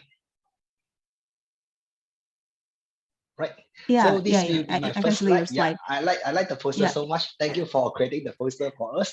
Yeah, yeah. Actually, we have been know Professor Eric for a few years ago, but we don't have chance to meet each other. I think finally we have this opportunity to meet each other, and I hope that in future we can meet in person. So yeah, so this is my first slide. I always start with my first slide with thank you, because I appreciate for the arrangement, for the opportunity to work together, and also I'm very happy that this is our good collaboration. So I hope that we can continue with it. So let me introduce myself. My name is Show Paulo. Can call me Paulo. I'm from University of Nottingham, Malaysia. Right, so let me use the highlighter. All right, so this is the one. So let me do a quick introductions about my university. So as you know, in University of Nottingham, actually we have 3 campuses. The first one located in UK, second located in China, the third one located in Malaysia. So just a quick introduction to use. In UK is considered government university with around 34,000 students, right? So in China is we have around 7,000 students. Actually, is a private university. So while in Malaysia with around 5,000 students, it's a very small campus, yeah, compared to China as well as UK. So Malaysia, we have 20. This year is considered our 22nd anniversary in Malaysia already. So it's considered new campus. So as mentioned by Dr. Lia just now, right, currently I'm the technology advisor for this high value, high tech agriculture in under the Ministry of Agriculture Malaysia. I also university ranking advisor under this High Mocha University of Technology, North Bangkok, so in Thailand. So whenever there is come to university ranking, so I will give advice, because the reason I've been appointed at this position is I'm the Malaysia rank research assessment for some of the universities. So that's why I experienced how to increase the university ranking. So I will share some experience with the university, so how to increase the QS ranking. I'm also a co-founder of this International Bioprocess Society. Currently, I'm the former president. I pass over to some of my colleagues who are now chairing the International Bioprocess Society in Malaysia. So I'm currently just director of Food Processing Center, so as well as co-director of Future Food Malaysia, Beacon Excellence. So many of you will be wondering what is Beacon Excellence. Beacon Excellence actually is a research institute which is conduct highest level of research institute in the university. So I just promoted become a full professor in last 3 years ago. Yeah, so it's already new in for me. Yeah, a lot for me to learn from everyone today here. So my full professor actually is a biochemical engineering. So I also visited professor for Wenzhou University as well as China University from India. So I got my PhD in bioprocess engineering. It's a very, very fast process. I can say it's 2 years time. So not because I'm very smart, just that I undergo a special program offered by Malaysia. So under this program, I allowed together with a team around 20 PhD students. So we undergo a program to allow us to finish the PhD in 2 years time. I also got right after my PhD, I got another degree, just allowed me to teach university. The degree called PGCE. Currently, I'm the fellow of higher education academic under this program, so I used 2 years to finish. So right after that, I also chartered chemical engineer, which is IChemE. and I upgrade myself, become a fellow now, currently a fellow of Institute of Chemical Engineer. As I also as a professional engineer, currently impact engineer, as well as professional engineer. That's why you can see my title with IR here. So other than that, I also become very active in this professional technologies. So that's why we title with TS, as well as currently I've just promoted, become a corporate member, which is a full membership in this Institute of Engineering Malaysia, currently a member of IEM. Right. So let me share a little bit about my research area. My research area actually covering from upstream to downstream. So upstream mainly is fermentation, cultivation of bioprocessing. So while downstream mainly to separation, purification, and extraction of active compound from this fermentation proof or cultivation from microalgae. So I also developed a separation and purification engineering we call liquid purification system. Today I will share more with you what is liquid purification system. So hope that you will learn something from this liquid purification system. Yeah. So I also done a lot of this microalgae biorefinery recently because we think that microalgae actually is hot topic. That's why we work in this area. So you can see microalgae actually requires sunlight, carbon dioxide, and water. Undergo a bioprocess, you will produce a biomass. Biomass divided into wet biomass, dry biomass, as well as the oil biomass. So undergo the biorefinery, this wet biomass will produce biocrude. So dry biomass will produce three products. The first is polyunsaturated fatty acid, biodiesel, as well as pigment. So while the oil biomass will produce bioethanol, right? So this is the overall concept of biorefinery, right? So today's topic, let me share with you the innovations and research trend in algae research. So first thing first, what is algae? So what is algae? Actually, you can see from here. Algae actually you can see mainly you can get it from the lake, from the seawater, or maybe from the fresh water as well. So algae actually is a photosynthetic plant which can grow rapidly, can go very fast, again can duplicate very fast within 24 hours, can double up, triple up, right? So can grow with the help of carbon dioxide, which is we want to reduce carbon dioxide, and sunlight is free of charge, as well as nutrient-rich water. So this is the main component, main ingredients, yeah, in order to grow microalgae. So microalgae, just to share with you, they can fit the range of size from unicellular to multicellular. Unicellular is a single cell to multicellular, which is a multiple cell, with a size from 0.5 micrometer, which is we call microalgae. Very small algae is microalgae. While we can to be very big one, they call macro. Macro is big, right? Macroalgae can reach unto 100 meter. So you can see from here is macro algae actually is something like I think you eat seaweed before, right? So it's something like layman term we call seaweed. Actually, it's microalgae really. So this is something layman term we call microalgae. While microalgae, which contain a lot of ingredients that include composition, we can use for biofuel, cosmetic product, also some pharmaceutical product as well. So just to share with you the microalgae cell composition. So main composition, it has carbohydrate, protein, as well as lipid. So to share with you what you can get from carbohydrate from the microalgae, you can use as a bioethanol, bioprotanol, and bioplastic. While for protein, you can use as animal feed, human nutrient, single cell protein, pharmaceutical uses, cosmetic, and biofertilizer. While for lipid, you can use in biodiesel as well as nutraceuticals. So this is some of the final product you can get from microalgae. Yes, as I mentioned just now, microalgae you require sunlight, which is free of charge. Water you can get easily either from fresh water, seawater, and also from the wastewater. So inorganic carbon you can get from carbon dioxide, which you need to reduce the carbon dioxide, as well as some of the nutrient that you require, which is NPK, nutrient, phosphorus, and potassium. Right. So let us not to forget also, right, in microalgae composition there is a lot of valuable compound that which include vitamin, all right, vitamin A, vitamin B, and also some mineral. All right, as well as pigment. Pigment can be astatine, fucoxanthin, and also some important element, and polyunsaturated fatty acid, which is PUFA. Right, as example is a DHA, EPA, all these things. All right, so I believe I share your video. I believe this is a video to share you overall what is the importance of microalgae and what is microalgae is about. Sustainable development is defined as a development that allows us to meet the needs of the present without compromising the ability of future generations to meet their own needs. However, the reality is that we are far from that. Never has the impact of mankind on the planet and its ecosystems been so tremendous as during the last 100 years. This circumstance is critically worsened by an exponentially growing world population increasing at a rate never witnessed before, putting food supply certainty at great risk. How can we produce and supply enough food in a sustainable way to a population which is expected to rise to almost 10,000 million by 2050?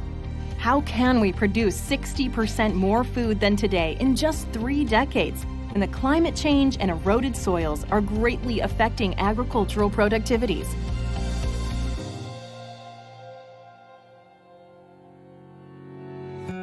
With this critical scenario, we need to find innovative solutions to help us tackle the problems.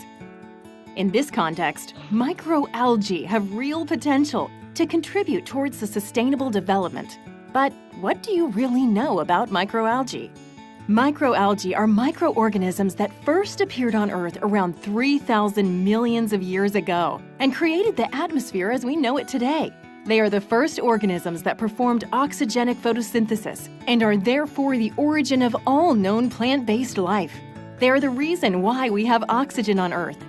And still today, microalgae living in the oceans provide us with more than half of the oxygen we have. Also known as phytoplankton, they are the first link in the aquatic food chain.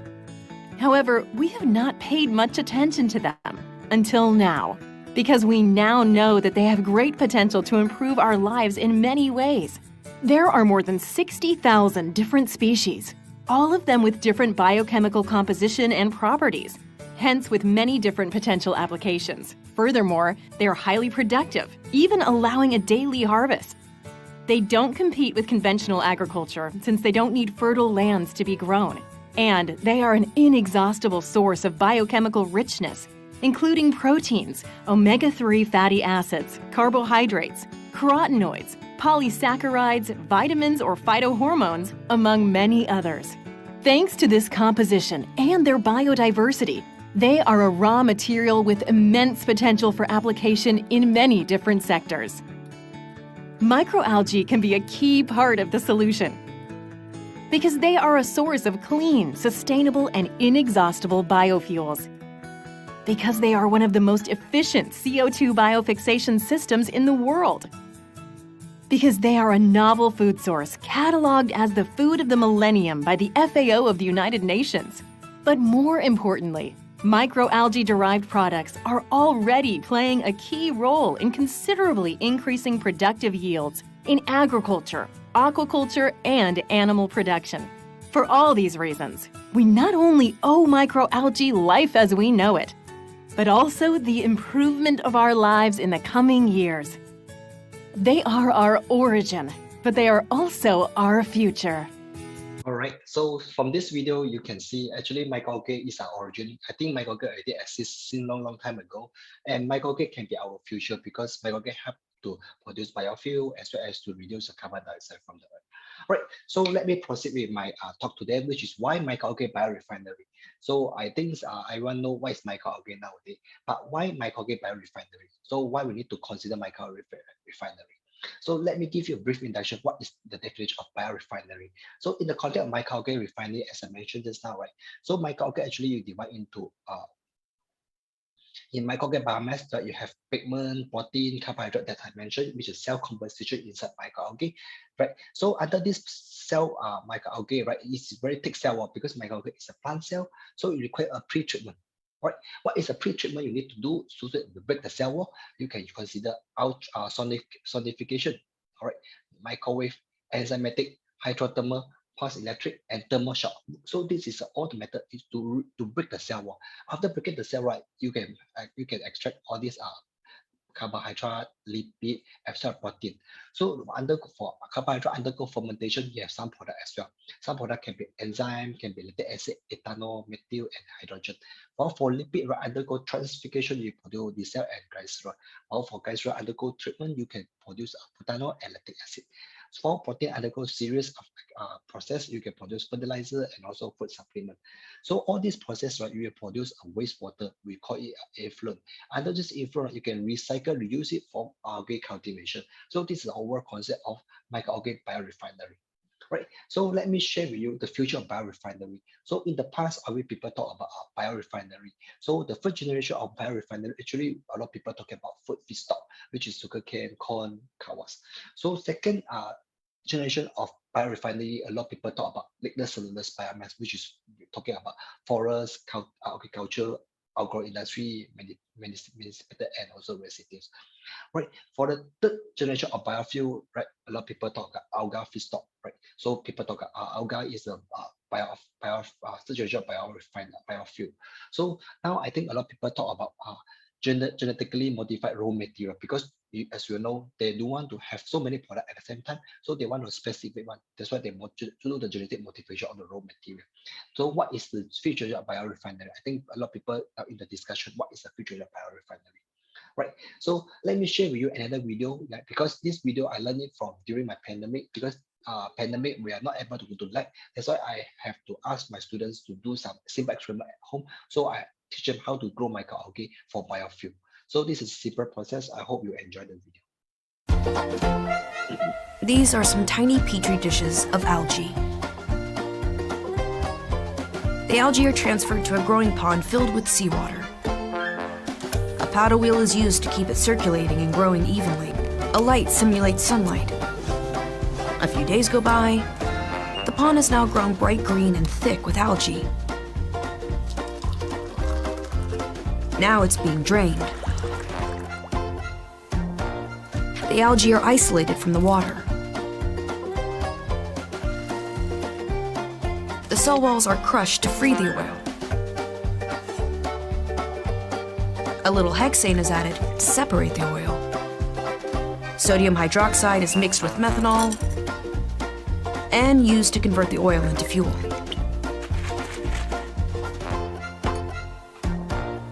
Pay special attention to the top layer, because that is a low-emission biofuel.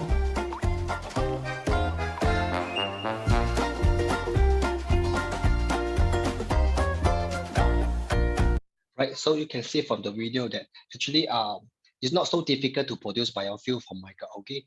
That just that that is need a lot of I can say need a lot of support from our government authority so that we can grow microalgae in a big scale, because in the small scale definitely it will incur a lot of high cost. Right, so let me share with you another new things that I learned during this pandemic, because in this pandemic we are not able to do the lab. That's why we have no choice. We have to depends on something that we can work from home. So in this pandemic, I also learned a lot about artificial intelligence, because we know that we cannot run away from artificial intelligence, because now it's industry 4.0 century. So a lot of people they talk about how to implement this artificial intelligence in the experiment, in the lab skill as well as in the industry skill. So let me share with you what is artificial intelligence. Right. So I believe you should know that artificial intelligence refer to the simulation of a human intelligence in the machine that are programmed to think like a human and mimic their actions. So whatever that you've done, whatever that you do, so we can ask the machine to do it. So this is how we do the programming, coding. All right. So let me just a quick recap to you. In the first industrial revolution, a lot of people talk about steam engine, right? So second industrial revolution, a lot of people talk about electric motorized assembly. That's why you can see a conveyor belt in this industry.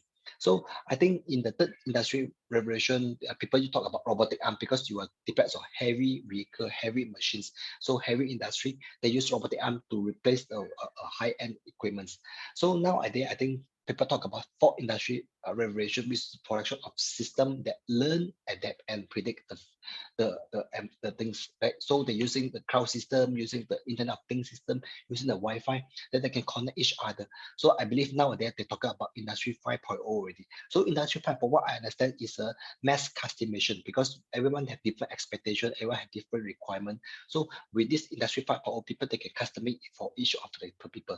Right. So let me share with you. After combining a microalgae, combining a refinery, combining artificial intelligence, now come to a new system that developed by our team. We call it new biorefinery technique. We call liquid bio system. Actually, this liquid bio system we already patented and used in some of the industry in Malaysia, also in some of the industry in Vietnam. Right. So let me share with you what is liquid pipette system. So liquid pipette actually is a liquid partition method of two liquid phases. So we can do the separation using these liquid phases. So we are successful recover and separate many active compound.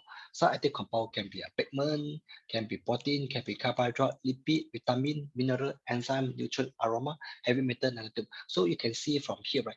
Whatever compound that you name it, right? We can use the liquid pipette to do the separations. So no matter it's a bio-based product or non-bio-based products. So we already published some paper about the method. I believe this method is very well established nowadays. Right. So just to share with you how to produce liquid pipette system. That is very simple. Just require two steps. Just how you make coffee. I believe you make coffee. You need sugar, creamer, as well as water, and also coffee powder. You just make your ingredient and gentle shaking. If you fast, you can reduce force and certifications. Right. So this is a way of to making liquid pipette system. So just to be aware of that, in order to make the liquid pipette system, there is two main factors affecting the liquid pipette system. The first one is a phase forming component. Why I say so phase forming so important? Because just exactly how you make coffee, you need to have the correct concentration of this different ingredient, right? So the main factor is type of coffee bean. So you may, I believe, you need Arabica, Robusta, all this coffee bean, right?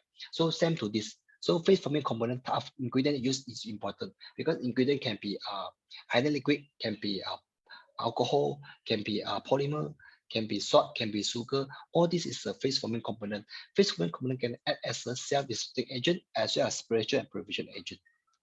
Right. So let me share you with the mechanism behind. So this is a phase forming component. Right. Phase forming, put it in the first phase. Right. You can see attached to the surface of the cell. So you will break the cell. After that, right, all the active compound from the cell will come out. While second one is a second phase forming component. All right, so chemical component, as I mentioned, can be salt. So secondary component can be as a separation preparation agent. You will do the partitioning. All right, you can see all the active compound will partition the top. This is we call purified target active compound. Right, so you can see this is how we can say we do the extraction at the same time we do the partitioning and also the purification. So of course, we have do some improvement on the liquid pipette because time to time we have to custom make for different industry usage. So example, we integrate with thermal separating polymer, we call thermal separating pipette system. Also, we integrate with bubble, we come with this, we rename it, we come a liquid pipetting flotation system. Also, we are combined, integrated with upstream and downstream together. We call it effective technology in liquid pipette system. Let me share with you one by one how the mechanism system work for this thermal separating pipette system, liquid pipette system, as well as extracted technology in liquid pipette system. Right. So the first, how this thermal separating pipette system work. Right. The first one is very simple. I believe this is a fermentation proof or cultivation medium that you have. You mix with this thermal separating polymer. Right. You heat it above to critical solution temperature. A lot of people will question why you need involve heat system because you have to incur some heating system so that you can have two phases. Of course, we cannot have too high temperature because too high temperature will denature also will spoil this active compound in the system. So what we can achieve is only 40 to 50 degrees Celsius. You can see the two phases. The top phase is a water-rich top phase. Bottom phase actually is a EOPO, ethylene oxide propylene oxide bottom polymer rich top phase. So you can recycle again. So this is an overall concept how thermal separating pipe system work. Right. So the second system I like to share with is liquid pipetting flotation system.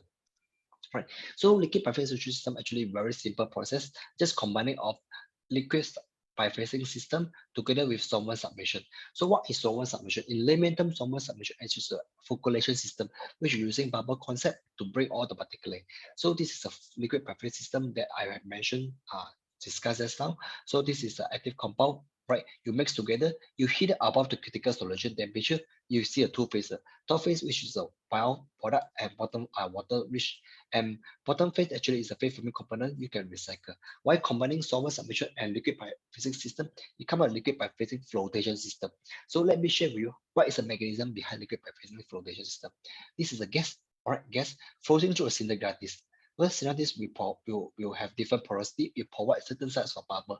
Because of the hydrophilic, the bubble will attach on the active compound will attach to the surface of bubble.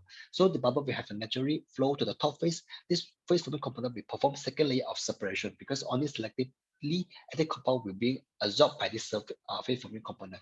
So in generally, like liquid pipetting flotation have better separation system. right?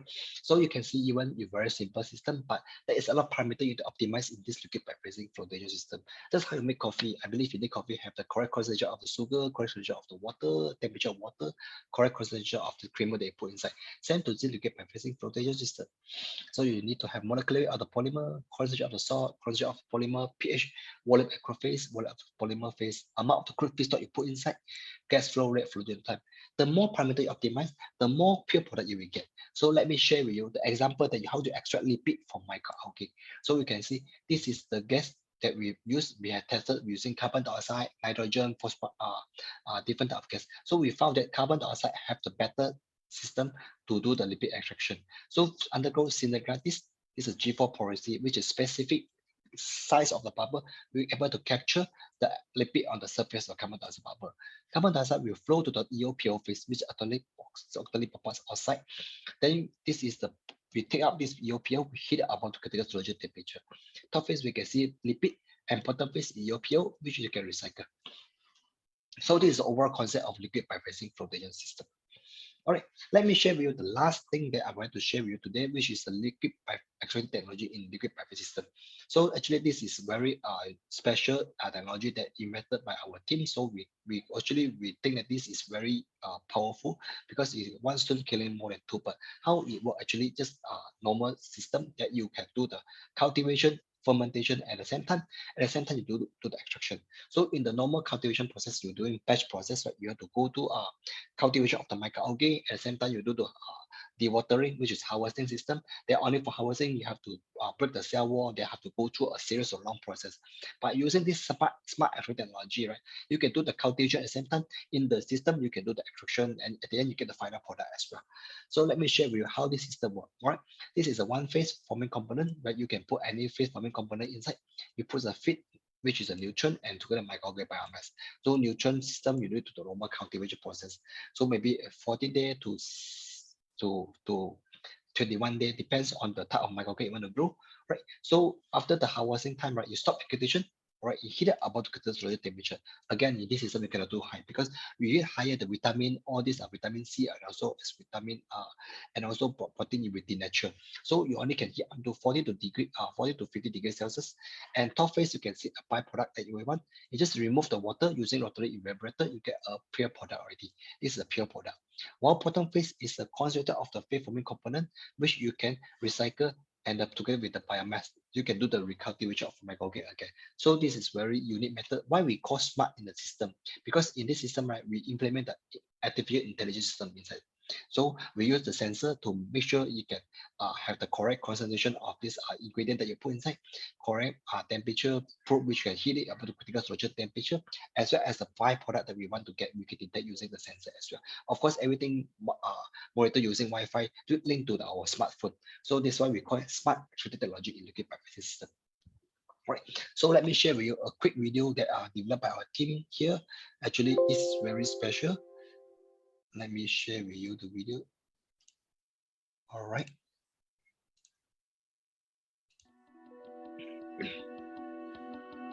Right, so this is what we call smart extraction technology. So we use a single step extraction, at the same time we do the cultivation. So we simultaneous cultivation and biorefining of microalgae. So you can see after the harvest now we heat above the critical storage temperature, which is 40 to 50 degrees Celsius. You can see the two phases. The top phase actually consists of a biomass, bottom phase consists of pure water.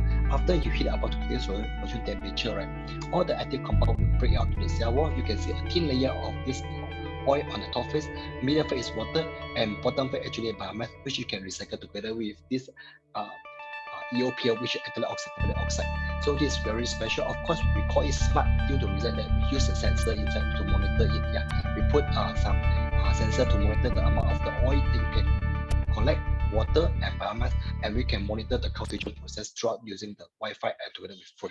So this is we call smart extraction technology system. All right, so I think this is about microalgae as a sustainable future food source because I'm the future food director. That's why I have to convince people that actually microalgae is a potential for sustainable future food source. Let me share with you a video, right? So just to share with you, actually, if you can notice that a lot of I think NASA recently reported that spirulina have the better protein content compared to the beef beef, fish, chicken, peanut that we eat, right? So that's why you can see a lot of aerospace people, they don't bring chicken, eggs to the space. They only bring spirulina that is enough for them to absorb the protein content. So this is how powerful spirulina, which is type of microalgae, right? So this is something, is a microalgae the future food or sustainable food?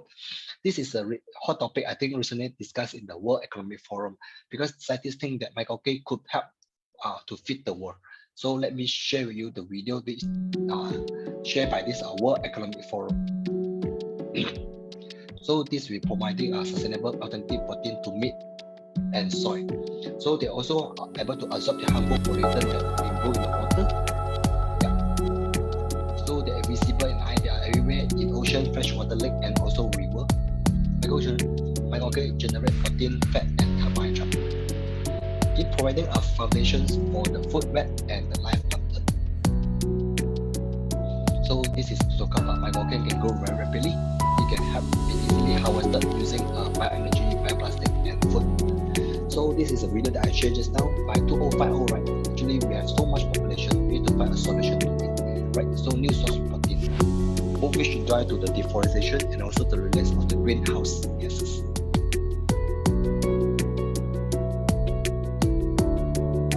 Right, this is what I showed just now. The number of the protein that we contain from the meat and the soy.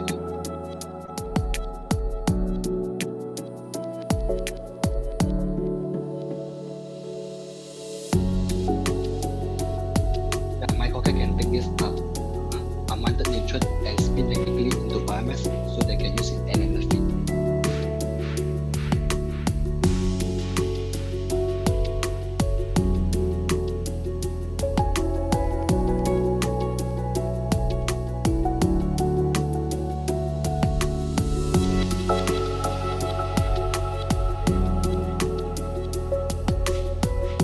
Right, so this is the end of this video. So you can see this is a recent hot topic being discussed in the World Economic Forum, because I believe everyone talking about food security issue nowadays, right? So without food, definitely we cannot sustain long. All right, so I believe the future will be the right combination. I believe I have combined a lot of microalgae, Internet of Things, as well as some of the refinery things. So the right combinations at the right time, because due to this pandemic, we have to learn different things at the right time, because we cannot just sitting at home do nothing so different timing we do different things at the right place. Yeah, because I believe this is the right place. Yeah, we can work together and we can do some more collaborations together. Right. So I would like to acknowledge my 16 PhD students and 4 masters. I think the reason that I have more PhDs because a lot of PhD students they work together with me in the same directions. And also I have a lot of completed PhD students. I'm the main supervisor for them. Everyone they work in different universities nowadays. For example, Dr. Chu working in Singapore, Leon working in Taiwan, Lizzie working in Taiwan as well. Radik we working in Malaysia. So they are working in different countries. I believe we are working together. Hopefully we can produce a better result to contribute to the society and the world. Right. So I also work a lot with international collaborator. Yeah, I work with Taiwan, which is a Professor Ju Su Chang, and New Zealand, United States, China, Japan, and also Monash, as well as different university. I hope that I can work more with Indonesia as well as Professor Eric. So more work can be work together in the future. So I also would like to do some advertisement of a new book, because starting from 2019, we think that publish a paper is still not good enough to reach a wider audience. That's why we're starting to write some books, right? So I try to compile a book. The first book that we produce is focused on bioprocess engineering, focused on downstream processing. Second book that we produce is liquid biofilm system. That's I will share with you in this talk, which is we think that liquid biofilm system is a very, very good system. So we should share more with more people. This book is talking about fundamental and application in bioseparation technology. So the third book that we produce actually we call it the prospect of industry 5.0 in biomanufacturing. So we think that 4.0 and we're talking about what happened to 5.0. That's why we are to predict what happened in 5.0. And the recent book that we produce actually is called Microalgae for Environmental Biotechnology, focusing on smart manufacturing and industry 4.0 applications. So this is what we are targeting in this 2020 or 2022. Right.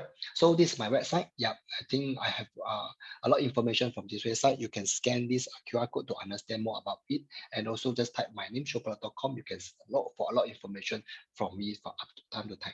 Right. So this is my last slide. Thank you so much. You can scan the QR code. You can email me. Also, I'm quite responsive in terms of replying a message. Thank you so much. Pass back to you, Chairperson Dr. Leah.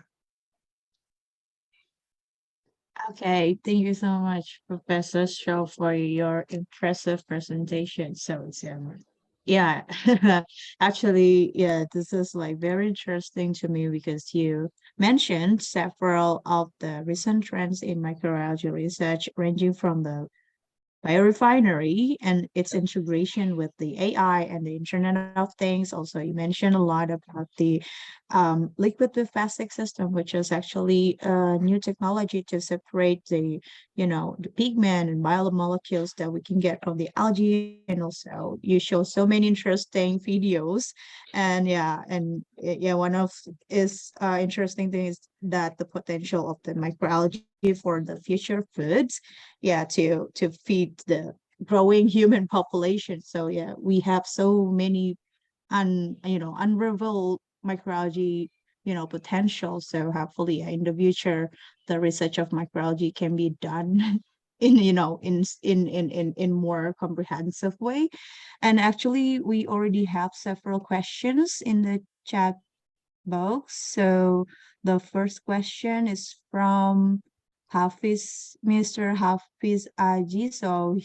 So first question is, have you considered of using xenobiology, the use of xenonucleic acid in organism in your research?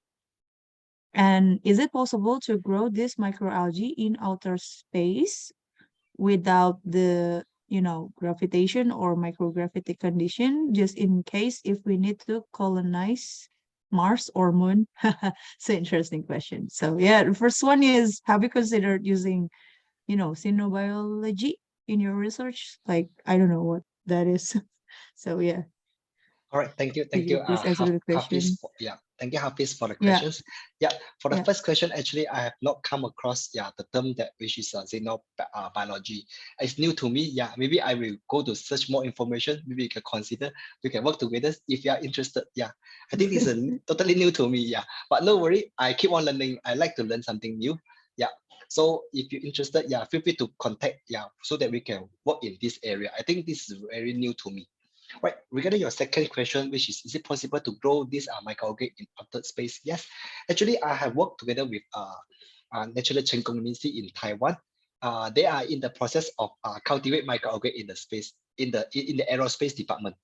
It's possible because provided there is a requirement, which is, I think, in the space there is carbon dioxide as well as sunlight. So we just need to bring some water as well as some nutrient. That is possible to cultivate microalgae in the space. Yeah, I think it's possible. In fact, they are in the process of mimic the environment into the lab. I think they are in the process of doing it. Yeah, this is a future development, I can say. Anything is possible in research, I guess. Thank you. Yes, yes. I think I've just Googled what is xenobiology. So xenobiology is actually a subfield of synthetic biology, which is the study of synthesizing and manipulating the biological devices and the systems. So I think it's like more the genetic modification of the microalgae. So yeah, actually, have you ever tried to, manipulate some kind of, specific genes, or have you ever used that, GMO GMO microalgae in your during your research? Mm, yeah, actually, I have done this research Uh, before. Yeah, not I uh, alone. Yeah, because I'm not expert in the gene modification or gene editing, but I work together with mm, other researcher from Malaysia. Yeah, actually, we have a big team. Recently, we have developed we call it Algae Biotech Consortium, which in this mm, team actually we consist mainly expert from Malaysia as well for overseas and some from industry as well. So in this research team, actually we work different type of research because the project actually is funded by industry as well as by international industry. So we work in a lot of gene editing. The main reason we form up this algae biotech consortium is we learned from the pandemic that a lot of microalgae strain able not able to survive due to this pandemic, because no people to sustain it, no people go to take care of it. Yeah, a lot of people not able to go to lab. That's why not we keep all the strength in the lab. That's why we are working together hand in hand with other researchers. So everyone keeps some strength in the lab. At the end, we provide a database. We can share the strength from time to time. So this is the reason why we form this algae biotech consortium. So one of the researchers they're working on this is gene editing and also genetic modification of microalgae. Yeah. Yeah. Yeah, so it's Thank you. yeah, I think one of the focus in microalgae research is how to modify the algae to produce more specific molecules. So yeah, it's yeah, this is also one of the things that I want to learn in the future, actually, for my future research. Yeah. Okay, we have next question. So from Miss Anissa on the smart extract technology, which parameters we need to consider and pay attention to? Is every bioproduct from microalgae can be extracted by this method? I mean, actually, yeah. I mean, you mentioned about liquid biphasic system. I think this is considered as the smart extraction technology. So, so yeah, actually, what is so special about this, system? And is all the bioproducts that is produced by algae can be, extracted by this method? All right. Yeah. So first of all, thank you, Anissa, for the question. Nice to see your questions again, Anissa. Yeah. Yeah. Actually, we know I know Anissa for quite some times already. Yeah. Actually, how are you, Anissa? I think you're now in Korea, right? Professor, very pleased to meet you. Yes, I am in Korea right now. Yeah. Yeah. Okay. Good. Good to know that.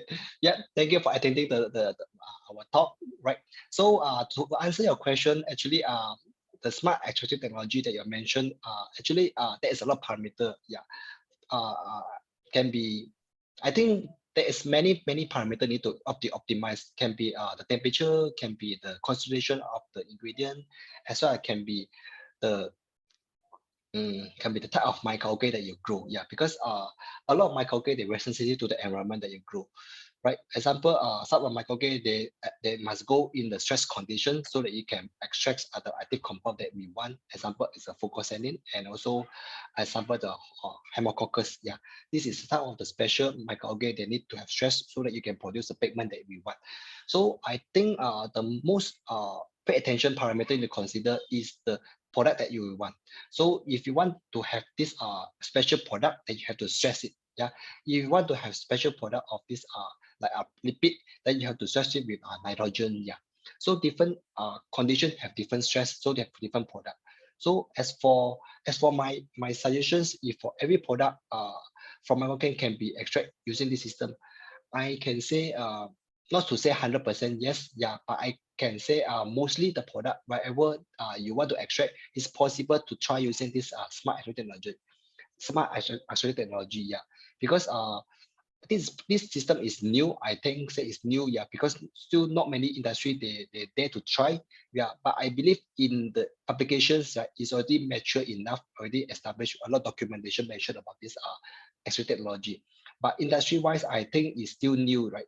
But I can say no harm to try, yeah. For especially for small industry, currently I'm working with of the expired milk company, right? They are using this method to extract not to extract protein, not to extract using microalgae, they're using expired milk, because you can see a lot of shopping center, a lot of supermarket, they have a lot of expired milk. So what we normally do, we collect the expired milk, we're using this smart extract technology to extract the active compound, extract the protein, extract the ingredient, so that we can produce two products. The first product actually is a produce a cheese, yeah, for expired milk, as well as protein from the expired milk. So in this flotation system, a lot of things can be done. Yeah. So another, yeah, I think this is your two questions. I hope I answer your question. Yeah, thank you so much, Professor. Thank you. Take care. So yeah, thank you for the answer. So actually, is there any question from the students or from anyone? So we still have time, like I think 10 more minutes, yeah, for the question and answer session. Is there anyone who wants to ask more questions? Okay. Yeah, please, Yeah, Professor our Eric. Eric want to ask question. Yeah.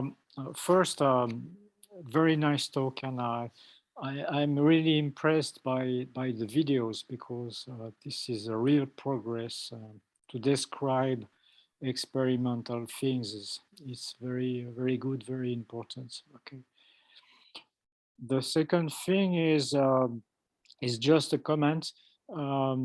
A few years ago, I have read in Nature an article on the future of research.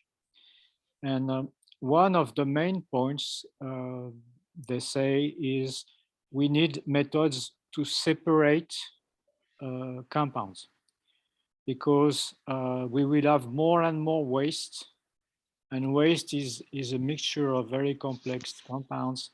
So developing methods to separate compounds will be very useful in the future, because we are going to a circular economy. Ideally, we should not have waste. Okay. The last one is a question. Why do we need extraction? In fact, can we start simply by drying the algae and pressing, or like wine, just press.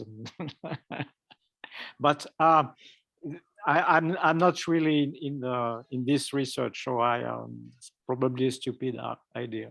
No, Eric, you don't say so. Okay, let me thanks for your questions, Eric. Yeah, thanks for your comment as well. Yeah, actually why we need do the extraction for microalgae. The reason that you got microalgae have a lot of compound, you have carbohydrate, lipid, and also protein. So some of the supplement, or some of the drug, or some of the ingredient that we want to final product want to produce, we only want specific active compound only.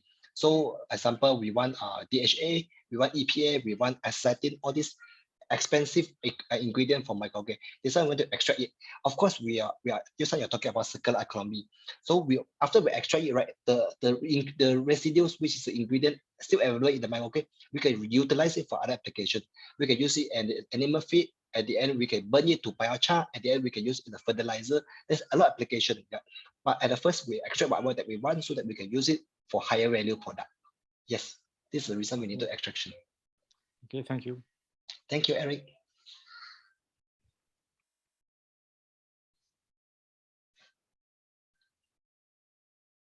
Right, thank you, Hafiz. I Okay, think you are so- sharing the slide, the YouTube link. Later I have a look. Thank you, Hafiz.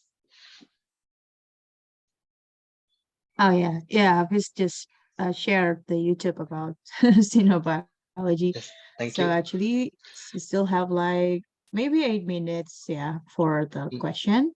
Is there anyone who wanna ask more questions? Okay. Okay, we're waiting the other participant to give question. May I have the questions? Yes, Yes. please, Dr. Okay. David. Yes, go ahead. Anything you can ask. Okay, I just wondering, because you did also like a research with other collaborator related to genetic modification of this microalgae, and then of course when I was in PhD program, I did the same. So for modification anabaina, and then I tried to produce EPA in the anabaina, which is the genes isolated from fish marine. And considering this two of the treatment, you did like a, a physical treatment, and then also like a genetic modification. Which one from these two approaches do you think will be best in the future to produce prospective biomass to get the bioactive compounds for microalgae? So thank you, Ibu Hili, for the questions. Right. So in my humble opinion, that I think definitely genetic modification is a trend nowadays. Yeah, because a lot of people they just like Eric just had mentioned, why we need to extract. Yeah, can we just genetic modify so that the whole biomass, microorganic biomass, only produce the product that we want. We do not have so many products at the same time because what you have done invest in the downstream processing, which can eat up until 80% of the total production cost. So why not you just do one step, which is you genetic modify the active compound, genetic modify all the microalgae. So 100% of the microalgae is the lipid. Okay, example, what you want lipid. So 100% of the biomass is lipid. The biomass do not have carbohydrate, do not have a protein. So this is the final product. Whatever you cultivate it, so to the final product, you don't need go to only go through downstream processing to do the extraction, to do the downstream. So you can direct, just press it, like Eric mentioned, just press it, you can get the oil already. So I think this is the latest trend and the latest development nowadays. That's why you don't need to waste your time to do the extraction, to do the purification, because this is time consuming and also incur a lot of cost.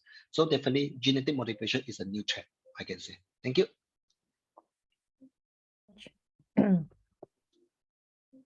Yeah. Thank you for the answer. How's- Patricia. Yeah. So I think, yeah, continuing the question from Dr. Halley, actually, is it when we consider to use the genetic modification, I think we have to think also about the ethical issue about using this, genetic modified microalgae. I think how is the regulation in Malaysia as well, regarding the use of this genetic modified microalgae, that is it really hard to get the permit to do the experiment, or to do so? Could you? So thank you for the questions. Yes, actually in the past, it's very difficult, very difficult. In the past, I think not many people accept genetic modification things. Yeah, but recently, I think recently start in the last 2 years, slowly Malaysia government start to accept genetic modification group product already. Because in the past, when I started to do my PhD in this microalgae research, even I import I bring back the strain from Taiwan. Also, a lot of challenges that I feel in the form, had to declare, had to isolate all these long process. But I think recently my student just back from Taiwan and he bring the strength from Taiwan. The process is simplified. I think a lot of process can be used easily already. So I can say Malaysia nowadays, I think we are still okay with genetic modification, but not many people can accept. But in the R&D, in lab, in research area, yes, I think this is acceptable and common already, I can say. How about Indonesia? So I think for R&D is not a big problem, right? I mean, if we want to use that kind of modified genetic algae for research, but what I'm thinking about, when you want to use this modified algae, especially, in the larger scale, for the industrial scale, for example, to produce the biomass for fuel. I haven't really, catch up with this topic, but I heard from the ExxonMobil, the oil company in America, they use the genetic modified nanochloropsis species. They try to they've already manipulated the microalgae so that the triacylglycerol or the lipid is increased, and they're now trying to cultivate it in the larger scale so that they can get more oil from the extraction system. So I think it's interesting to catch up in the future. So basically, how about the algae for biofuel? So do you have any estimation in what years that algae for biofuel will be feasible, economically feasible? So that's really intriguing. This is another big question for everyone. So in my opinion, I don't think microalgae for biofuel is a feasible, due to the high cost, time consuming, as well as the small scale, but I think that is a future trend. Yeah, microgrid not for biofuel, but for food. Yeah, I think food definitely still have some future, still have potential. For biofuel, not really. Yeah, depends the government subsidies. If government able to subsidize heavily, why not? Okay, so Yeah. it's still possible in the Mm. future. Yeah. Hopefully so, yeah. Okay, Dr. Hali, I think the time is already 4:30 right now. So maybe it's already finished for the Q&A session. Yes. Yeah, okay. So if maybe you want to show another appreciation Yeah. for Yeah. for Let Dr. me give Show. Yeah. the certificate appreciation also for Professor Show.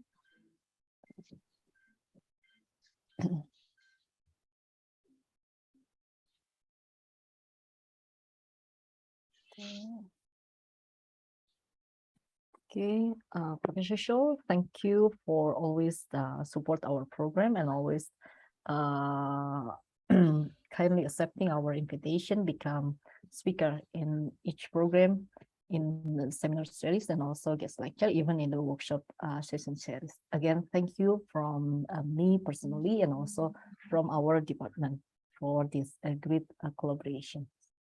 Thank you. Thank you so much, Ibu Hili.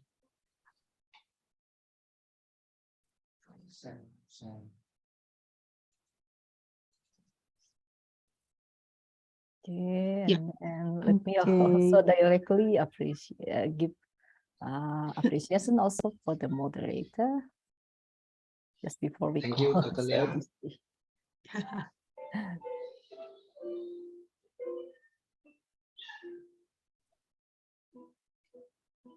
Okay, wait a minute. Mm,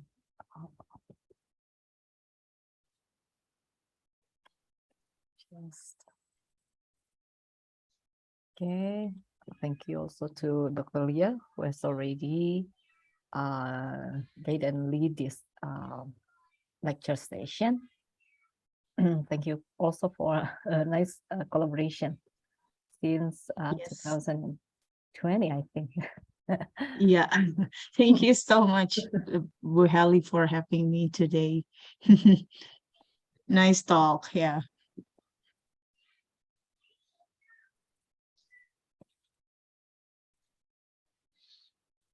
Okay, I think we almost come to the end session of this lecture series. And then again, I would like to deeply appreciate both of the speaker and also moderator as well. And finally, lastly, also deeply appreciation to all participants who keep join this lecture series until end of this session. Since I know some of the participants now come to praying time because they are now in east of part of Indonesia. And Professor Show also, thank you again, and Professor Eric, thank you for really inspiring talk and interesting topic today. Thank you. Thank you. Really very much. looking forward, both of you, in Thank you, Eric. Thank you, unfortunately Eric. Thank you, session. Ibu Hili. Thank you, Paul. Thank you. Thank you, Okay. Eli. Thank you, Okay, Noor. just before Thank you, we everybody. close, let Thank me you, also Professor. allowing me to have photo session again as just before we close this session. Okay. Just everyone. Okay. Okay, please turn on your camera again. Okay. Okay, because luckily for the student to have both have two great professor today. And I believe that our student really have great inspiration from the talk, even me as well. Okay, 1, 2, 3. Okay, second layer. Okay, 1, 2, 3. Okay, so any layer. Okay, last layer. Okay, 1, 2, 3. Okay, now everyone give your best smile and then best expression. Okay, now because today we are at the France and at the same time also we are in Malaysia and in fact we are in Indonesia. Okay, again give your best expression. 1, 2, 3 for first layer. Okay, second layer. 1, 2, 3. Okay, last layer. Best smile. Yeah. Okay. Okay. Dr. Leah, let me close this session. Again, thank you for guiding smoothly this presentation and lecture series. And again, I would like to say thank you very much for